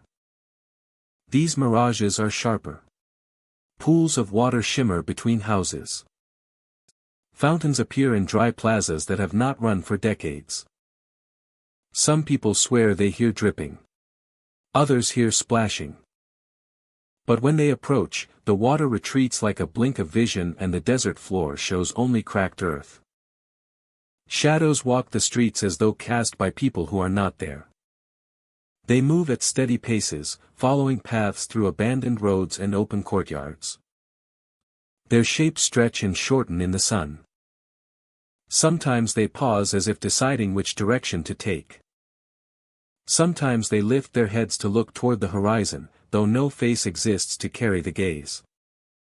If anyone tries to follow, the shadow breaks apart like smoke in sunlight, drifting away before forming again at a distance. The strangest part of the settlement is the well. It is never in the same place twice. One day, it sits in the center of a courtyard. The next, it stands at the edge of a dried riverbed. Sometimes it appears between two houses where no space should exist. The stones that form its edge are always the same, old and sand-smoothed. But the placement shifts. Like the well is searching for something or someone. Travelers turn corners and find it waiting. They wake to see it just outside their tent. They blink, and it is gone. Some wells lead to water. Cool, deep, with reflections that show the world correctly. People who draw from these wells say the air feels normal there. The mirage is clear. The shadows remain at a distance. These wells behave like wells should. Some lead to nothing. Buckets drop and never touch a surface. The rope continues downward until it goes slack in a void that does not echo. No air rises. No scent of stone or moisture. Just emptiness.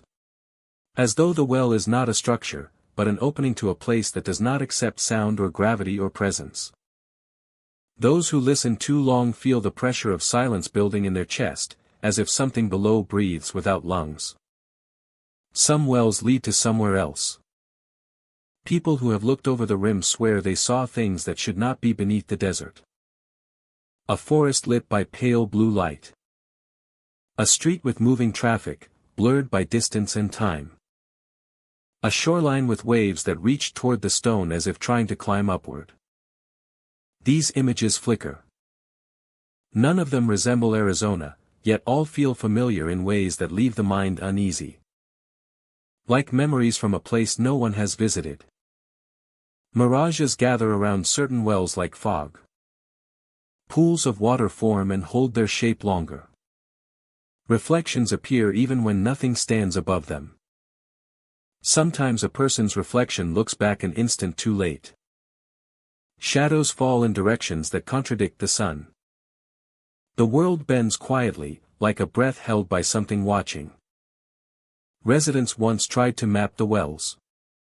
They marked each location with chalk, pins, or stones. By morning, every marker sat in a different position.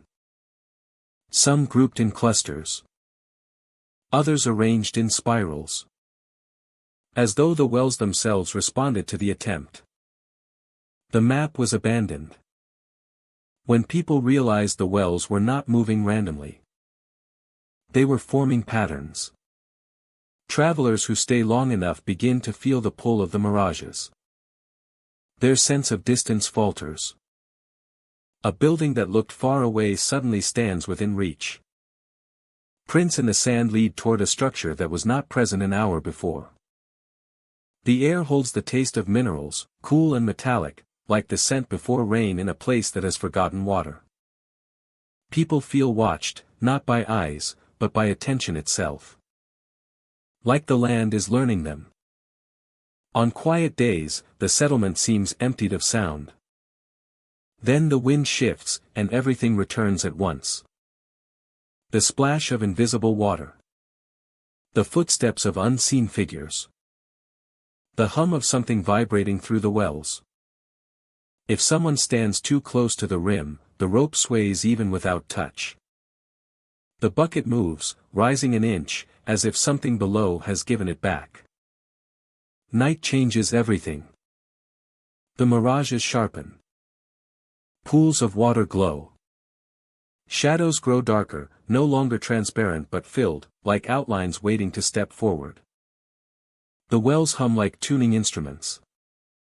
Some visitors claim the well followed them from street to street, appearing around corners as though guiding them. Or hurting them. Or waiting. There are stories of people who leaned too far over the edge and did not fall. They drifted downward slowly, like being drawn rather than pulled. Their lantern light remained visible for a long time, suspended in darkness. Then the glow disappeared without extinguishing. The rope never tensed. The water never rippled. The well moved the next morning. The stilled mirage remains a place where distance lies and sight cannot be trusted. Pools shimmer where none exist. Shadows walk without bodies. Wells appear in places they should not be, offering water, offering nothing, offering doors to somewhere else. Some say the settlement is not abandoned. It is waiting. And the next well a traveler finds may not lead them back. Thornwater Settlement sits in a quiet stretch of Texas scrubland, miles from the nearest main road. Dry grass surrounds the abandoned buildings, and the wind moves dust across the ground in slow spirals. The sun hangs unforgiving over the landscape, baking the earth into hard clay. Yet in the center of this settlement stands a well that seems untouched by heat, weather, or time. The well has not. The stones around the well are scarred. Deep grooves run across them in uneven lines, like claw marks carved with force and desperation. Some cuts are shallow, as if made in haste. Others are jagged and deep, as though something strong dragged its grip downward inch by inch.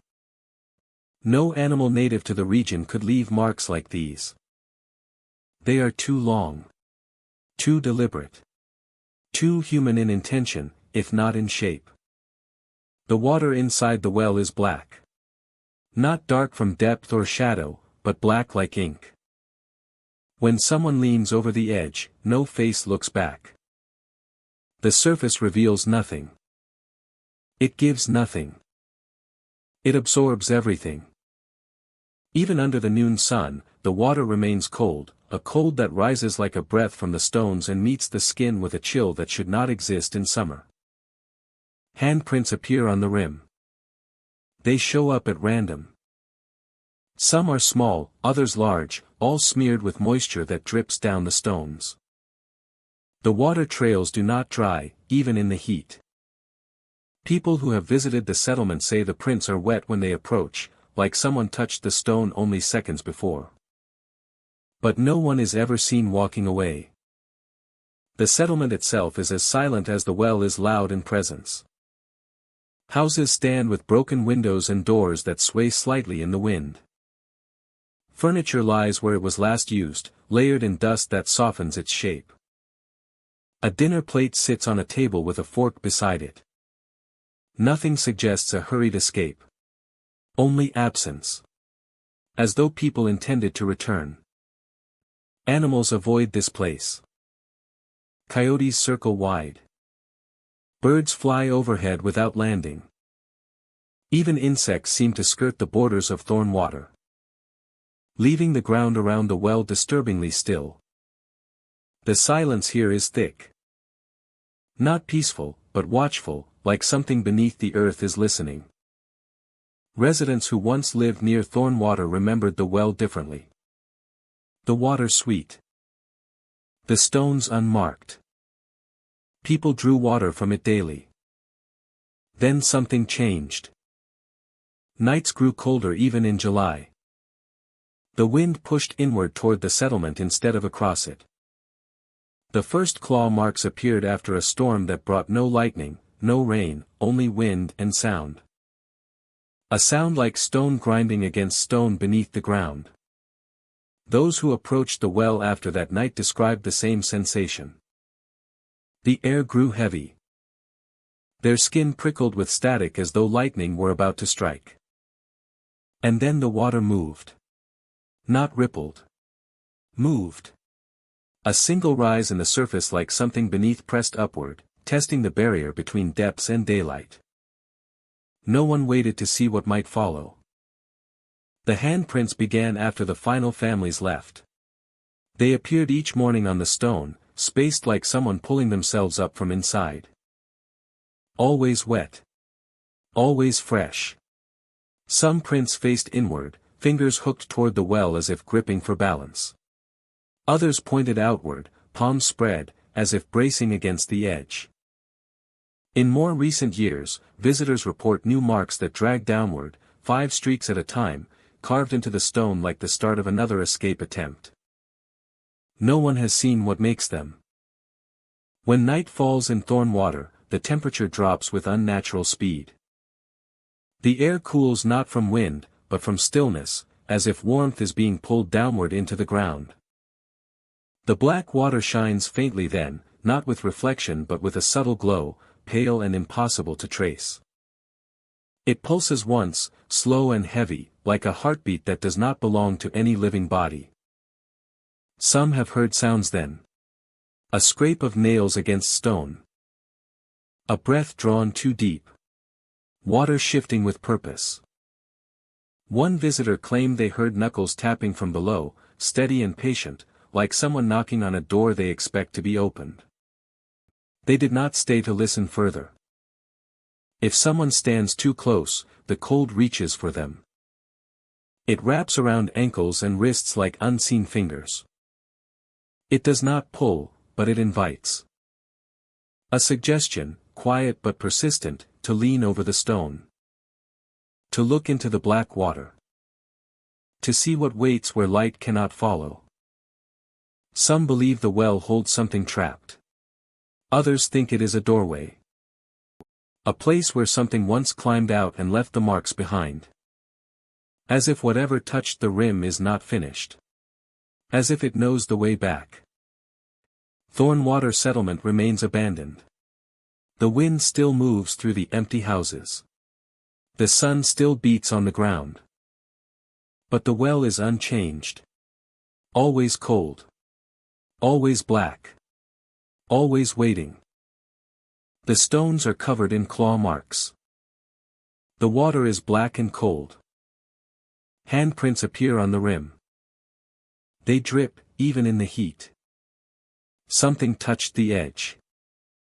And something may yet rise again. Oasis of the Last Breath stands in the Nevada desert, far from any established road.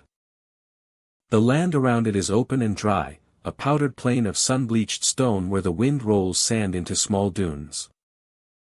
There should be nothing here. No trees. No water. No reason to stop. Yet a single well sits in a clearing surrounded by a ring of stones, like a landmark built by hands that never returned. Visitors hear gasping from the well. The sound rises slowly, like someone taking a final breath again and again. It is not loud. It is not violent. It simply persists. Each breath sounds strained, pulled from lungs that never finish exhaling. The sound echoes against the stones, carrying into the open space. Travelers approaching the clearing often pause before crossing the boundary. The gasping continues even when no one stands near it. The air around the well is colder than the desert should ever be. Even in blistering heat, when the ground wavers with rising waves of light, the temperature drops near the stones. Not a breeze. Not shade. Just cold, settling on the skin like the memory of winter. The sun feels distant in that circle, as though something beneath the earth pulls warmth away. People who lean in feel breath against their faces. The moment their head passes over the opening, the air shifts. A warm exhale brushes their cheek or forehead.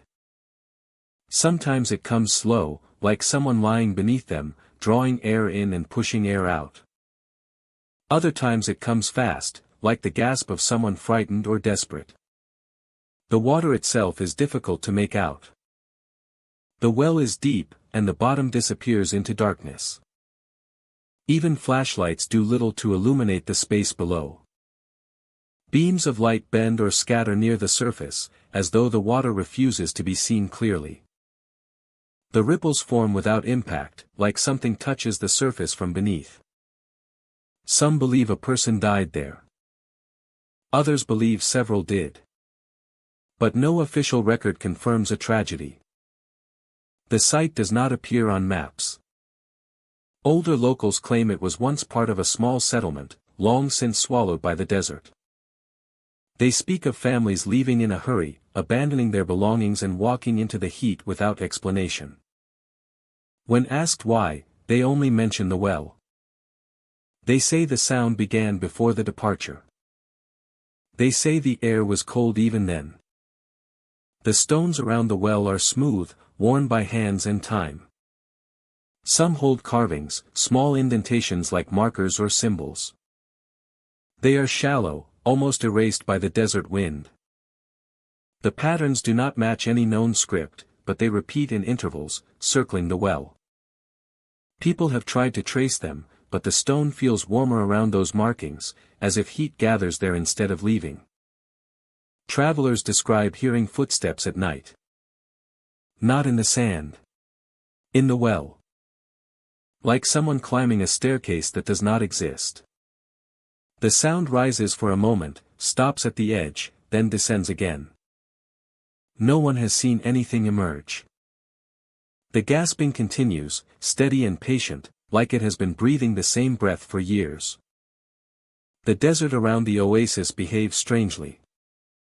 Animals avoid it. Birds fly wide around the clearing. Insects do not cross the boundary. Even the wind hesitates, weakening when it reaches the stones. Footprints remain longer than they should, as though time slows there. Some prints lead to the well. None lead away. People who stay too long feel pressure in their chest. Not pain. Not illness. A tightness, like breath caught behind the ribs. They find themselves taking slower, deeper breaths, matching the rhythm of the gasping below. When they leave the clearing, the feeling fades, though some say it lingers for days. They dream of air leaving their lungs in long sighs, of trying to inhale and finding the air too heavy to pull in. Those who camp nearby wake to the sound of breathing behind them. Not inside a tent. Not outside. Right behind their necks, as if the Wellah's breath has followed them. They turn and see nothing. The desert remains open. The wind remains still. But the sensation of someone standing close does not fade. Some believe the well is not a resting place but a doorway. A threshold between where breath ends and where it continues. They say the gasping is not the final breath of a person, but the first breath of something waiting. Something learning. Others believe someone alive is trapped below. Someone whose breath has not stopped since the day they fell. They imagine hands reaching up in the dark, searching for light. No one who tried to climb down returned with answers. The cold rises to meet it. The oasis has no trees. No grass. No sign of natural life. Only the well. Only the gasping. Only the cold air that blankets the stones. Visitors hear gasping from the well. The air is colder than the desert should ever be. Breath touches their faces like a presence leaning close. And the well remains, alive in its own way, holding the sound of someone who has not finished breathing. Broken Compass Village sits on the edge of a California desert, a cluster of abandoned homes and dust-choked streets where the horizon wavers like a mirage. A cluster of abandoned homes and dust-choked streets where the horizon wavers like a mirage. A cluster of abandoned homes and dust-choked streets where the horizon wavers like a mirage. Everything feels like it is shifting, even when it stands still. Compasses spin wildly here. The needles twitch the moment someone crosses into the outskirts of the settlement. North becomes south. The dial flickers, unable to settle. Sometimes the needle points straight down, as if whatever force is warping direction does not come from the sky or the horizon, but from beneath the ground. No matter how many tools visitors bring, nothing stays accurate. Maps become meaningless. Distance feels unstable. What is a mile on paper becomes a winding journey that stretches on much longer than it should. Tracks in the sand change direction. Footsteps that lead toward the center of the village begin to twist, turning left, then right, then doubling back as though the person who left them changed their mind again and again. But the spacing does not match someone walking. The footprints remain evenly paced, as if whoever walked them followed the same rhythm even while the direction bent. Sometimes the tracks lead straight to a cabin and then vanish. Other times they continue across the dunes and reappear at angles no person could realistically reach. It is not the pattern of someone lost. It is the pattern of something being guided. The well sits at the center of Broken Compass Village, ringed by stones sunk deep into the earth. A rope ladder descends into the darkness. The ladder jerks like weight is shifting from rung to rung, yet there is no sound of breath or movement. No voice calling up. Only the wooden rungs creaking under invisible pressure. The swinging grows stronger the longer someone watches. It pulls at the air like an invitation or a warning. No footsteps reach the surface. No prints climb out of the sand beside the well.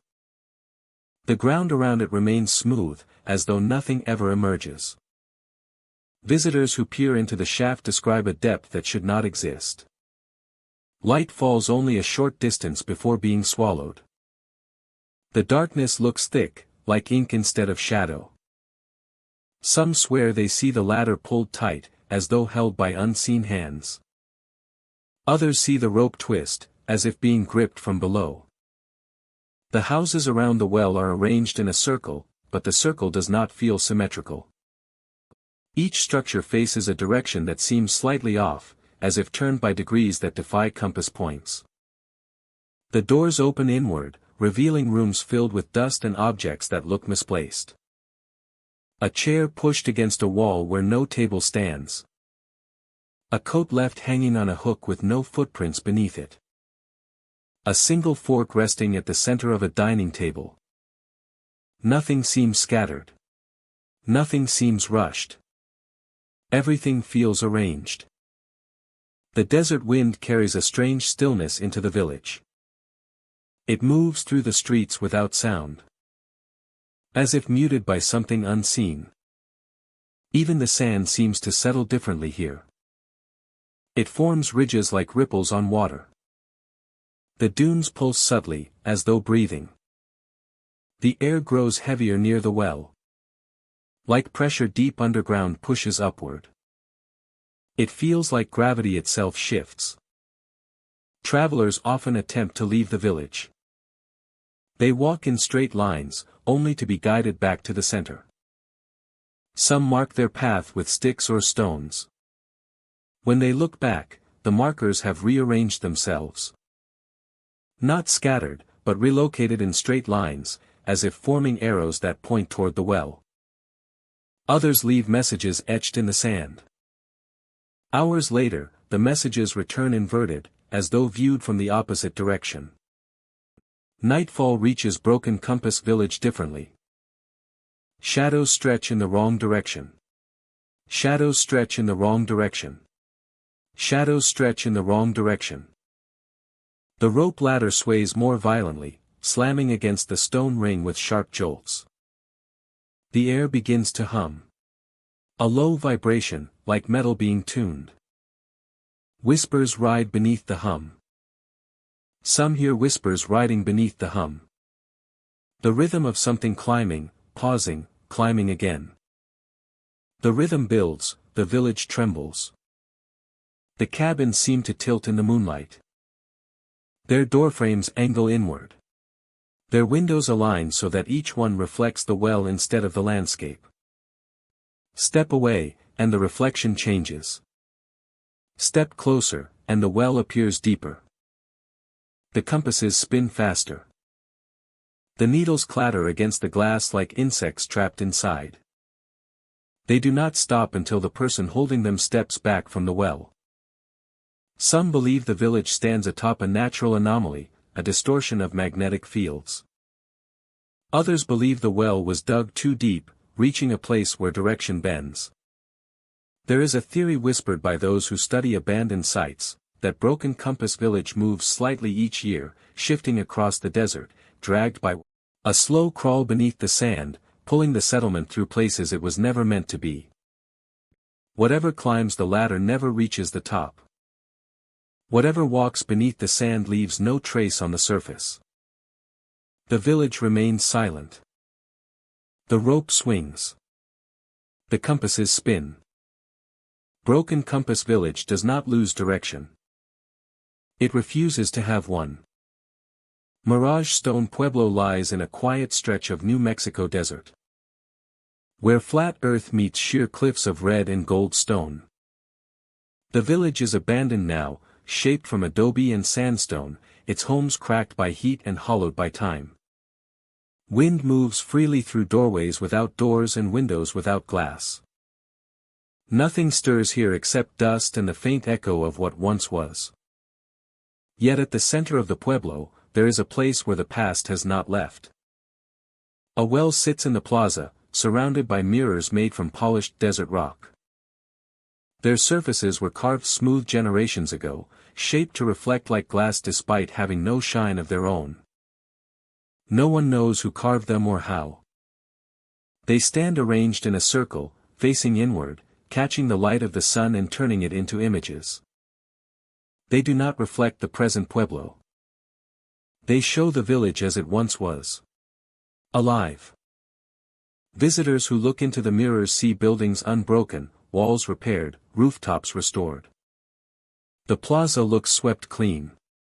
Clay pots sit on doorsteps. Baskets hang from beams. And the well appears full, water shimmering at the surface. In the reflections, the pueblo is not empty. Figures move through the plaza. Men carrying water. Women sweeping stone steps. Children weaving between them, laughing in the light. The reflections show life, not memory. Not illusion. Life. But the villagers in the mirrors do not behave like normal reflections. They do not copy movement. They do not match the viewer's stance. They stand still when the viewer moves. They turn their heads slowly, eyes lifting one by one to look directly back. They stare as though they see the present as clearly as the viewer sees the past. Their expressions are not joyful or fearful. Only waiting. The well at the center no longer holds water. The interior is dry and silent, stones coated in sand. Yet the reflections show ripples across its surface. Movement stirs where no liquid remains. Some visitors claim to hear what sounds like voices echoing up from below. Not speech, only sound. Not words, only tone. The mirrors never show the viewer's reflection fully. Faces blur. Eyes vanish. Standing among them feels like intrusion, as though stepping into a place not meant to be seen. The longer someone looks, the more the mirrors seem to pulse faintly, like light passing through water. The figures in the reflections draw closer to the center, their steps slow and deliberate. They never reach the well. They always stop before its edge, as though waiting for someone to cross from the other side. The homes around the plaza show signs of departure rather than decay. Bowls remain on shelves. Blankets are folded on benches. A doll made of cloth sits propped against a wall, still upright as if a child set it down moments ago. All of it covered in dust that seems older than the village itself. The silence inside the homes carries an unfinished quality, as if footsteps should return to fill it. Some travelers report seeing movement out of the corners of their eyes. A figure slipping behind a doorway. A shadow passing across a room. But in the mirrors around the well, the figures are present. Always waiting. No carvings on the walls. No written explanation. Carefully arranged.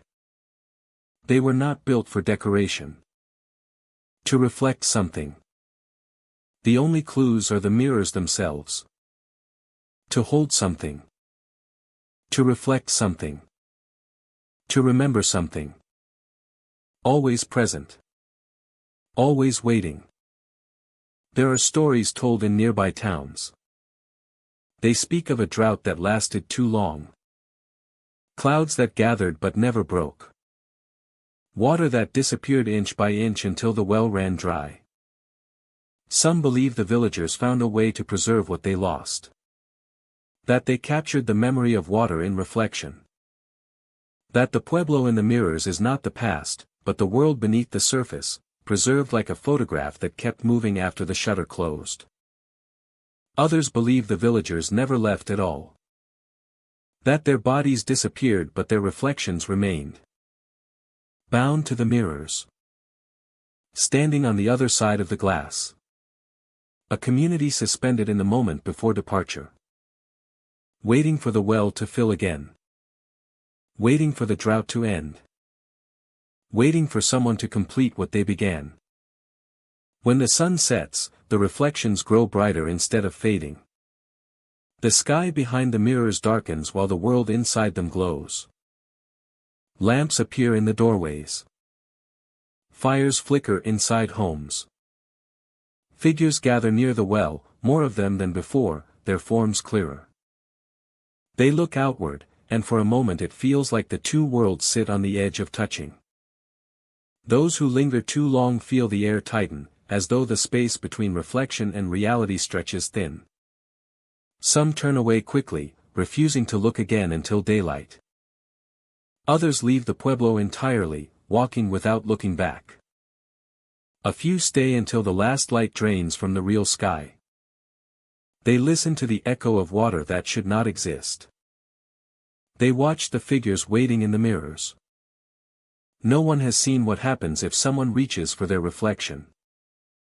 Mirage Stone Pueblo remains standing in the desert, shaped by time but held in place by memory. The well is dry.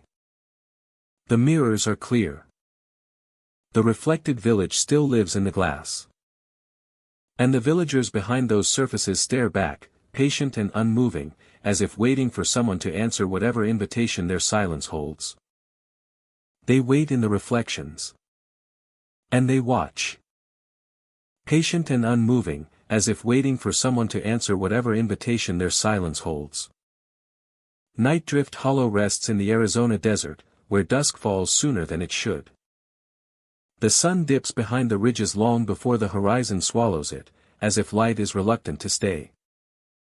Shadows stretch across the ground earlier each evening, long shapes reaching forward like hands searching for warmth. Night comes early here, and it stays longer than morning ever does. The wind is quiet in Night Drift Hollow, but the silence is not empty. It feels layered, like the air remembers the sounds it used to carry. Footsteps. Laughter. Conversation drifting between windows. Now the voices linger without bodies to create them, repeating moments from a time when the village still lived. They echo through the streets just after sundown, faint and misplaced, like a memory trying to retrace itself. At the center of the settlement stands a well. Its stones are sun-cracked, but solid, as if the desert has tried and failed to wear it away. Travelers who approach say the air around it changes. Heat lifts from the sand, the temperature drops, and a low vibration begins. It is not sound at first. It is a feeling. A hum beneath the ribs. The well vibrates like something alive is stirring inside it, shifting against stone walls unseen. Sometimes the hum remains low, a quiet thrum like distant machinery. Other times it grows louder, climbing in tone until it resembles the sound of metal scraping against metal. And on rare nights, it breaks into a scream. Not high-pitched. Not human. A deep, resonating cry that rises from the throat of the earth, echoing across the hollow until it fades back into the dark. After the scream, the air holds still. Even the wind refuses to move. The people who lived here once believed the well had a voice. They said it tried to speak when the sun disappeared. They told each other that the humming beneath the ground was not a warning, but a call. A sound traveling upward from somewhere far below the surface, reaching for the world above. Some villagers covered their windows at night and refused to step outside until dawn. Others gathered near the well with lanterns, listening as if waiting for meaning to form. Now the village is empty, but the voices remain. They drift through broken doorways at dusk. They whisper along the streets, overlapping like unfinished sentences. No single voice stands out, but a chorus of them rises in waves. The tones are familiar, but the words slide apart, as if the voices are remembering language rather than speaking it. Travelers who pause beneath the shadows swear they hear greetings. Apologies. Warnings. But each time they try to focus, the voices melt into wind. Night Drift Hollow holds echoes instead of residents. The shadows behave like they remember their owners. They stretch across walls and pause beneath doorways, as though waiting to be invited in. Some travelers claim the shadows shift when no one moves. Not random. Not accidental. Purposeful. They lengthen across walls and climb toward windows like silhouettes retracing old habits.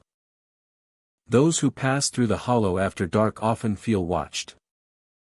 Not by eyes, but by attention. Looking behind reveals only empty street and drifting sand. But the feeling persists, as if something always stands just outside the corner of vision. Closer to the well, the sensation sharpens. The humming grows stronger. The ground vibrates beneath shoes like the heartbeat of something vast. The air thickens, like breath trapped just before exhale. Some travelers step away without realizing it. Others step closer, unable to ignore the pull. Those who lean over the rim of the well see nothing inside. No reflection. No depth. Just darkness like ink, still and soundless. The humming grows louder there, climbing the walls like a voice rising from miles below. Some travelers swear they hear shapes in the sound. Footsteps pacing. Water shifting. Something brushing against stone. The impression of movement beneath the surface, though the darkness never breaks. On certain nights, the humming aligns with the voices in the village. Echoes from the well and echoes from the streets meet in the air, forming something that sounds almost whole. For moments at a time, the voices synchronize, layering into something that resembles a crowd speaking at once. The pattern breaks apart like a wave hitting the shore. But the memory of it lingers, like the sound of a question waiting for an answer. Some believe the well is a doorway to somewhere beneath the desert. Not a cavern or tunnel, but a space that exists without direction. Others think the well is holding something inside. A presence that has grown restless. Something that paces the dark, learning how to reach outward. The villagers once said the well did not take people. It waited for them to listen. Night comes early here. The hum rises from the well like a breath taken by something learning to speak. Shadows stretch as though pulled by unseen hands. The village echoes with those who never left, repeating their lives in fragments carried by the desert wind. The well that thirsts stands in a place no map can confirm. Travelers speak of walking through desert for miles, nothing but dunes and wind, until the horizon bends and a village appears. It is not ancient. It is not modern. It feels suspended between times, its buildings shaped from sun-dried stone with no sign of tools or hands that built them. Windows are unbroken. Doors sit open as if waiting for someone to step through. There are no footprints in the sand. No voices. No residents. Only stillness. At the center of the village stands a well. It is perfect. Clean. Full of water clear enough to drink without hesitation. There is no rope. No bucket. No sign that anyone has ever drawn from it. The stones around the rim are smooth, untouched by heat or sandstorms. Even when the wind howls across the dunes, no grit settles on the edge. The well rejects the desert, as if the place around it belongs to something else. Most travelers approach cautiously. They expect dust. They expect heat. They expect to see their own reflection in the water. Instead, they find something entirely different. When someone leans over the edge and looks down, the water reflects the sky above, but not the person looking in. The surface remains undisturbed. There is no echo of a face. No hint of movement. Only depth. They form beneath the surface like shapes rising through darkness. Not reflections. Not tricks of the light. Eyes. Pairs of them. Dozens. Watching with a stillness that feels intentional. They do not blink. They do not shift. They wait, as if cataloging whoever stands above the well, studying details with quiet patience. Those who step back feel the gaze even after breaking sight, like a thread pulled taut between surface and skin. The village around the well offers no answers. Homes are fully furnished with dishes on tables and chairs facing doors. Beds are made. Clothing is folded. The place looks prepared for a return that never comes. Even in the heat of the desert, the rooms remain cool. The air inside is still. The sand outside is hot enough to burn through boots, but the stone walls never warm. The desert presses against the settlement, but it never overtakes it. There is no sound. No wind between the structures. No shifting sand. Only the faint echo of breath when someone stands close to the well. Not their own breath. Something deeper, slower, ancient. Like the desert itself inhales and exhales from below. The well is not waiting to be drawn from. The well is waiting to draw something in. It feels like hunger. Not for water. Not for air. Something more precise. Something that chooses. There are stories that the desert selects who the well responds to. Some travelers stand above the water and feel nothing. They leave with their memories intact and their steps unbroken. Others feel the surface shift. A ring of ripples spreads outward from a single point, even when there is no touch and no wind. The ripples are not random. They move with intent, a signal of recognition. If the desert chooses you, the water reacts. The ripples build, slowly at first, then faster, circling like something beneath the surface is winding upward. The eyes draw closer, pressing against the bottom of the water as if rising through layers of darkness. They align.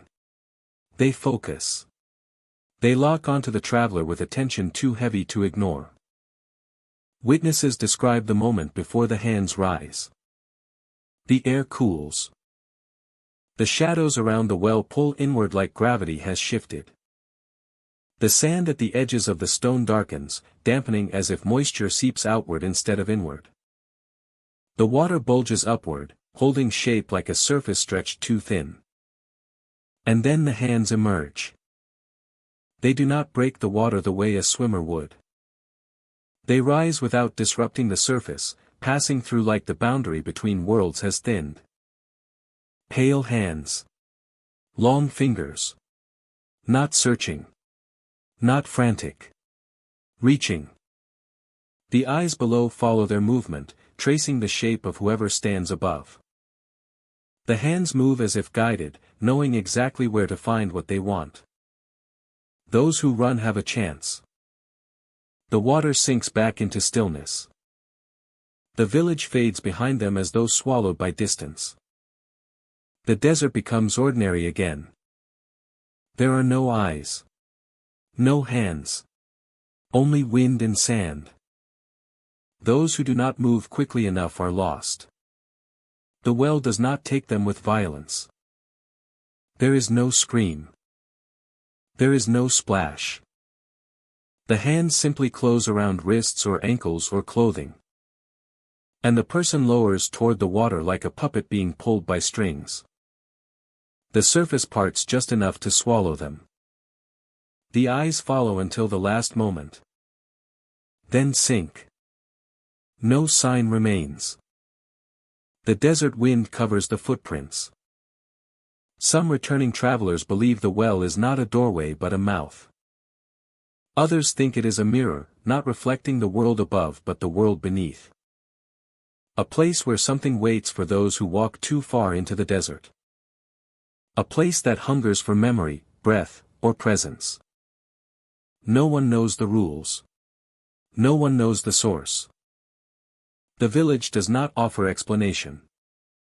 It only waits, suspended in heat and silence. There are no maps to the well that thirsts. No coordinates. No marked trails. Travelers who find it never meant to. Travelers who try to return cannot. The desert decides. The well observes. And if the eyes in the water fix on someone, the ripples begin. The hands rise. Thank you, my friend, for wandering the cursed desert with me tonight. In places like these, water is life. But sometimes, it is something else. Something older. Something hungry. Something that remembers every face that leaned too close. If you ever travel through desert roads and find an abandoned village, do not approach the well. Do not drink. Do not listen. If the water stirs, walk away. If the wind speaks your name, run. The desert has taken enough. Before we part, tell me this. Thank you, my friend, for wandering the cursed desert with me tonight. If you ever travel through desert roads and find an abandoned village, do not approach the well. Do not drink. Do not listen. The desert has taken enough. Before we part, tell me this. Thank you, my friend, for wandering the cursed desert with me tonight. If you ever travel through desert roads and find an abandoned village, do not approach the well. Do not drink. Do not listen. If the water stirs, walk away. If the wind speaks your name, run. The desert has taken enough. Before we part, tell me this. Thank you, my friend, for wandering the cursed desert with me tonight. If you ever travel through desert roads and find an abandoned village, do not approach the well. Do not drink. Do not listen. If the water stirs, walk away. If the wind speaks your name, run. The desert has taken enough. Before we part, tell me this. Thank you, my friend, for wandering the cursed desert with me tonight. If you ever travel through desert roads and find an abandoned village, do not approach the well. Do not drink. Do not listen. If the water stirs, walk away. If the wind speaks your name, run. The desert has taken enough. Before we part, tell me this. Thank you, my friend, for wandering the cursed desert with me tonight. If you ever travel through desert roads and find an abandoned village, do not approach the well. Do not drink. Do not listen. If the water stirs, walk away. If the wind speaks your name, run. The desert has taken enough. Before we part, tell me this. Thank you, my friend, for wandering the cursed desert with me tonight. If you ever travel through desert roads and find an abandoned village, do not approach the well. Do not drink. Do not listen. If the water stirs, walk away. If the wind speaks your name, run. The desert has taken enough. Before we part, tell me this. Thank you, my friend, for wandering the cursed desert with me tonight. If you ever travel through desert roads and find an abandoned village, do not approach the well. Do not drink. Do not listen. If the water stirs, walk away. If the wind speaks your name, run. The desert has taken enough. Before we part, tell me this. Thank you, my friend, for wandering the cursed desert with me tonight. If you ever travel through desert roads and find an abandoned village, do not approach the well. Do not drink. Do not listen. If the water stirs, walk away. If the wind speaks your name, run. The desert has taken enough. Before we part, tell me this. Thank you, my friend, for wandering the cursed desert with me tonight. If you ever travel through desert roads and find an abandoned village, do not approach the well. Do not drink. Do not listen. If the water stirs, walk away. If the wind speaks your name, run. The desert has taken enough. Before we part, tell me this. Thank you, my friend, for wandering the cursed desert with me tonight. If you ever travel through desert roads and find an abandoned village, do not approach the well. Do not drink. Do not listen. If the water stirs, walk away. If the wind speaks your name, run. Would you dare peer into a cursed desert well, knowing something below might stare back? Or would you turn away and pray the sand forgets your footsteps? Rest now. Until our next haunted journey.